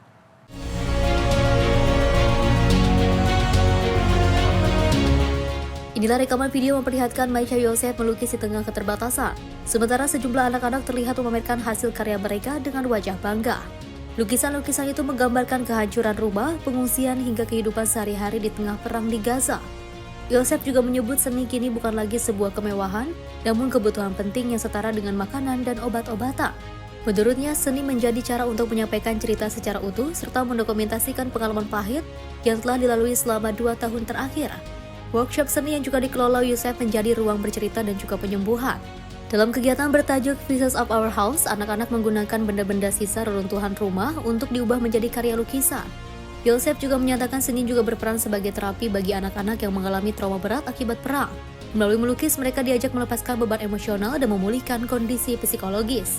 Anak-anak menjadi kelompok yang paling terdampak dalam konflik Gaza. PBB melaporkan 9 dari 10 anak di Gaza menunjukkan tanda perilaku agresif akibat runtuhnya rasa aman dan juga layanan dasar selama konflik berlarut. Sementara itu, kesepakatan gencatan senjata antara Hamas dan Israel telah berlaku sejak 10 November 2025. Kesepakatan ini mengatur penghentian perang, pembebasan seluruh sandera, serta masuknya bantuan kemanusiaan ke wilayah Gaza. Tim redaksi Simpo TV melaporkan.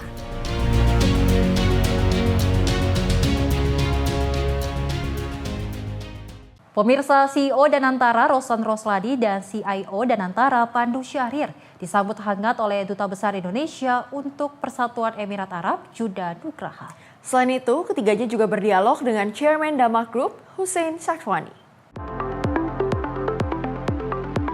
Melalui akun pribadi milik CEO Danantara, Rosan Roslani disambut hangat di Dubai oleh Duta Besar Indonesia untuk Persatuan Emirat Arab, Judah Nugraha. Didampingi CEO Danantara Pandu Syahrir, ketiganya turut berdialog dengan sejumlah pemimpin bisnis, salah satunya Chairman Damak Group, perusahaan properti terkemuka di Timur Tengah, Hussein Sakhwani, mengenai peluang kolaborasi kawasan real estate, pariwisata dan hospitality, serta infrastruktur digital dan data center. Pertemuan ini menegaskan kerjasama yang telah terjalin sekaligus membuka peluang untuk memperluas kemitraan strategis di sektor-sektor prioritas Indonesia, seperti yang telah terjalin pada bulan Februari 2025 lalu, mengenai investasi yang siap digelontorkan oleh Uni Emirat Arab senilai 10 miliar USD. Tim redaksi Simpo TV melaporkan. Kita beralih ke Gubernur Banten, Andra Soni, menyerahkan secara langsung bantuan kemanusiaan kepada Gubernur Sumatera Barat, Mahyiledi Ansyarullah. Selain itu, pemirsa, Andra Soni pun mengecek dapur umum dan berdialog dengan masyarakat yang terdampak. Bantuan itu diterima oleh Gubernur Sumbar Mahyiledi Ansarullah di Kota Gubernur Provinsi Sumbar, Kota Padang pada Jumat 12 Desember 2025. Andra didampingi oleh Tinawati Andra Soni. Bantuan yang diserahkan berupa bantuan keuangan senilai 1 miliar rupiah dan logistik untuk didistribusikan kepada daerah yang terdampak banjir dan longsor. Andra Soni juga turut mendoakan Mahyiledi dan jajaran agar diberikan kesehatan dan kelancaran dalam menangani bencana. Andra yakin kepala daerah di Sumbar kompak dalam penanganan pasca bencana. Kami ingin menyampaikan secara langsung dukungan masyarakat Banten kepada saudara-saudara kita yang terdampak. Di kesempatan langsung juga saya ingin memberikan dukungan moral kepada Pak Gubernur beserta jajaran untuk diberikan kesehatan, kekuatan dalam menghadapi situasi seperti ini. Kami juga pernah mengalami tahun 2020 awal, kami juga mengalami musibah seperti ini, dan kemudian sebelumnya juga kami mengalami tsunami. Hal yang sama juga pernah dialami oleh Sumbar beberapa kali. Tapi saya yakin dengan kepemimpinan Bapak Gubernur beserta kekompakan para bupati wali kota, insya Allah kita akan bisa mengatasinya bersama. Dan kami masyarakat Banten akan terus menggalang dukungan agar kawanan sosial ini bisa terus kita pertahankan, karena memang itu adalah jati diri kita, gotong royong. Kehadiran kami di sini tidak ingin merepotkan Pak Gubernur, kami hanya hadir ingin menyampaikan secara langsung kepada Pak Gubernur dan izinkan kami untuk mungkin meninjau beberapa lokasi sebagai bagian dari pengalaman kami untuk ke depan bisa menghadapi masalah-masalah seperti yang kita hadapi sekarang. Setelah menyerahkan bantuan, Gubernur Andra Soni juga beserta rombongan meninjau lokasi terdampak bencana di Surau, Gadang, Nanggalo, dan juga Kota Padang. Dia juga meninjau dapur umum yang didirikan relawan Banten di Kelurahan Balai Gadang, Kecamatan Koto Tangah, Kota Padang. Tim redaksi Simpo TV melaporkan. Kita beralih ke informasi lainnya, pemirsa, di mana pusat kota Moskow berubah menjadi destinasi musim dingin yang memukau, menarik perhatian warga maupun turis. Dekorasi Natal dan Tahun Baru memenuhi jalanan, menciptakan suasana meriah saat warga menikmati hangatnya perayaan musim dingin.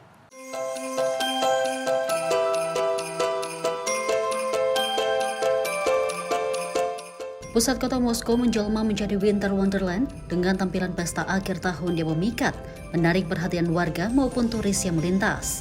Rekaman pada Senin dan Selasa 8 dan 9 Desember 2025 menunjukkan jalanan ibu kota Rusia yang dipenuhi dekorasi berkilau dan pohon-pohon Natal menjelang perayaan Natal dan Tahun Baru. Warga terlihat menikmati pusat kota, berjalan-jalan dan mengabadikan momen dengan foto. Seorang warga bernama Yelena mengatakan bahwa Moskow selalu indah namun menjadi fantastik dan magis saat menjelang tahun baru. Yelena menambahkan ia selalu berkeliling Moskow setiap akhir tahun dan menemukan banyak hal baru setiap tahun. Administrasi kota menyampaikan bahwa persiapan perayaan dimulai pada 7 November dengan banyak lampu dan dekorasi merupakan penggunaan ulang dari tahun-tahun sebelumnya. Tim redaksi Sinpo TV melaporkan.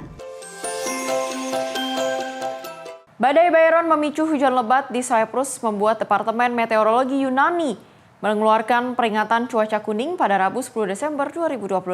Sejumlah wilayah termasuk Nikosia dan daerah utara mengalami banjir parah. Jalan-jalan tertutup dan kendaraan terendam. Departemen Meteorologi Yunani mengeluarkan peringatan cuaca kuning untuk Cyprus pada Rabu 10 Desember 2025 ketika badai Byron menerjang pulau tujuan wisata tersebut dengan hujan lebat. Sejumlah jalan tergenang dan rute utama ditutup di beberapa distrik termasuk ibu kota dan wilayah utara. Gonyeli dan sebagian Nikosia menjadi daerah yang paling terdampak. Rekaman pada 9 dan 10 Desember 2025 menunjukkan air yang terus meninggi, sungai meluap, serta kendaraan yang terendam di tengah jalan. Wali Kota Nikosia Mehmet Harmansyah mengimbau warga untuk tetap di dalam rumah setelah salah satu jalan utama yang menghubungkan rumah sakit umum ibu kota dan sebuah sekolah ditutup akibat kenaikan muka air. Kyrenia, Agerta, Dikomo, dan Kioneli juga menjadi wilayah yang terdampak banjir bandang. Tingginya intensitas hujan membuat air dalam jumlah besar mengalir dari pegunungan, membuat bendungan mencapai kapasitas penuh. Begitu pula sejumlah jalan di pegunungan Trodos terdampak longsor batu dan pergeseran tanah. Polisi dan layanan darurat mengimbau pengendara untuk sangat berhati-hati, terutama di wilayah ketinggian. Badan Meteorologi setempat menyampaikan bahwa Cyprus telah menerima 43% curah hujan tahunannya dalam beberapa hari terakhir. Mereka menyebut badai ini sebagai hujan Desember terberat kedua dalam lebih dari seabad. Tim redaksi Sinpo TV melaporkan. Pemirsa, dari Kementerian Kelautan dan Perikanan mengungkapkan produk perikanan Indonesia tahun 2025 telah diterima di 147 negara atau meningkat dibanding tahun lalu.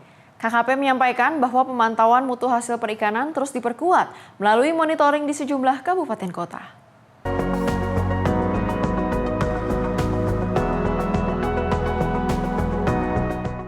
Kepala Badan Pengendalian dan Pengawasan Mutu Hasil Kelautan Perikanan KKP Ishartini menyampaikan bahwa catatan positif ekspor produk perikanan Indonesia selama tahun 2025. Ishartini menyebut bahwa tercatat total 147 negara telah menjadi tujuan pasar dari 193 negara anggota PBB. Angka ini meningkat sebesar 5% dibandingkan dengan tahun 2024 yang mencapai 140 negara. Ishartini mengungkapkan peningkatan ini didorong oleh kualitas produk perikanan Indonesia serta pengawasan mutu yang terus diperketat. Selain itu, monitoring mutu telah dilakukan di berbagai wilayah dan hingga saat ini sudah ada 25 kabupaten dan kota yang masuk dalam target pemantauan. Kami sudah melaksanakan tugas-tugas yang ujungnya adalah berupa keberterimaan hasil perikanan kita di negara tujuan ekspor. Kita sudah bisa tembus di 147 negara di tahun 2025 ini.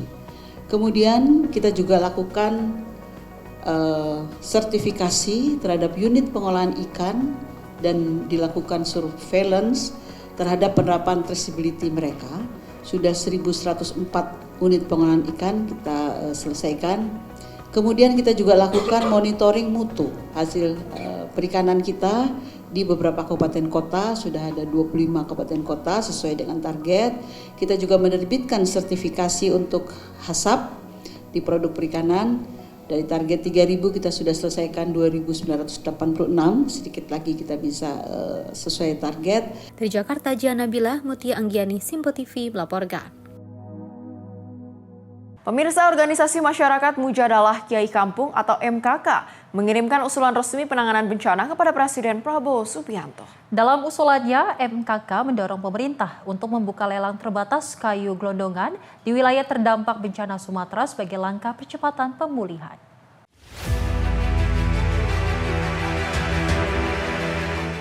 Muhammad Najib Salim Atamimi dalam konferensi pers penanganan pasca bencana Sumatera yang digelar pada Jumat malam di Hotel Mulia, Jakarta, menyampaikan bahwa usulan ini disusun berdasarkan pengamatan langsung, kajian lapangan, dan diskusi internal organisasi.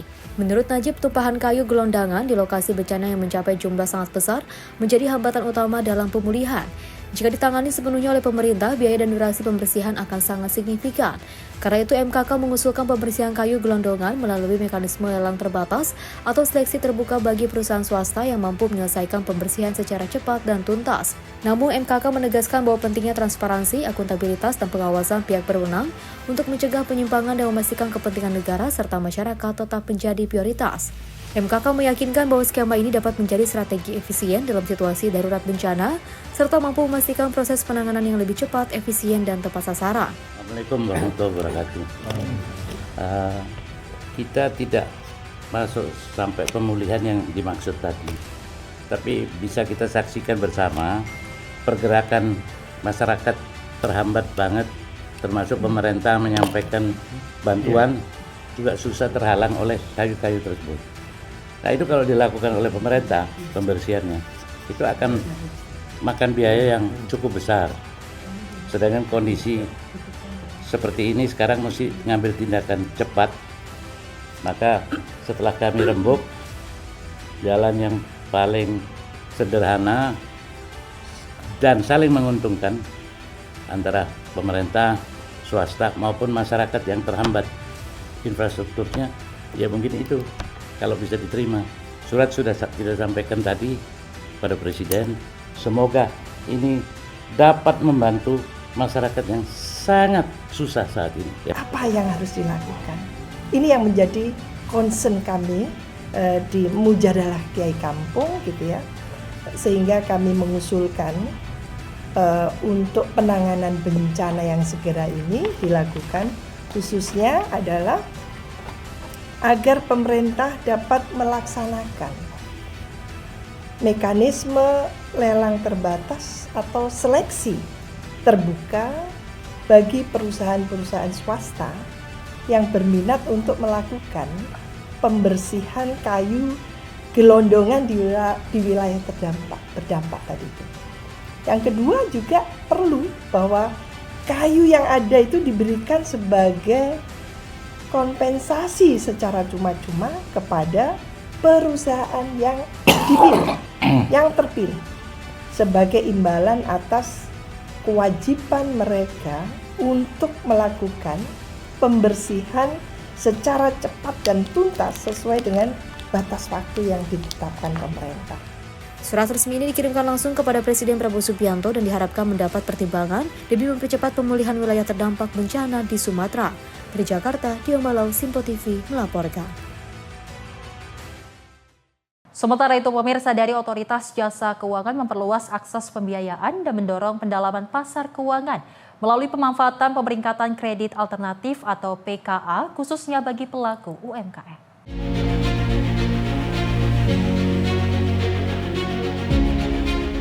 Digelar secara daring pada Selasa 9 Desember 2025, Kepala Eksekutif Pengawas Inovasi Teknologi, Sektor Keuangan, Aset Keuangan Digital, dan Aset Kripto OJK, Hasan Fauzi, menjelaskan bahwa kemajuan teknologi telah menghadirkan berbagai inovasi yang membuka peluang besar dalam memperluas inklusi serta memperdalam pasar keuangan nasional. Hasan menambahkan bahwa penguatan regulasi pemanfaatan data alternatif serta kolaborasi lintas pemangku kepentingan merupakan kunci untuk meningkatkan akses pembiayaan bagi segmen yang belum terlayani perbankan. Webinar yang diselenggarakan secara virtual melalui Zoom Meeting ini diikuti oleh lebih dari 1.000 peserta yang berasal dari berbagai sektor termasuk pelaku industri jasa keuangan, asosiasi kementerian dan juga lembaga, akademisi, serta pelaku UMKM dari berbagai daerah di Indonesia. Melalui kegiatan ini, OJK berharap dapat membangun kesadaran dan dukungan bersama untuk mendorong pemanfaatan PKA secara lebih luas, inklusif, dan bertanggung jawab. Tim Redaksi Simpo TV melaporkan. Informasi tadi pemirsa sebagai penutup jumpa kita kali ini dalam Menyapa Indonesia Pagi. Dan saya Selis Regar. Saya Priska Priscilla beserta seluruh kru yang bertugas pamit undur diri. Terima kasih dan sampai jumpa.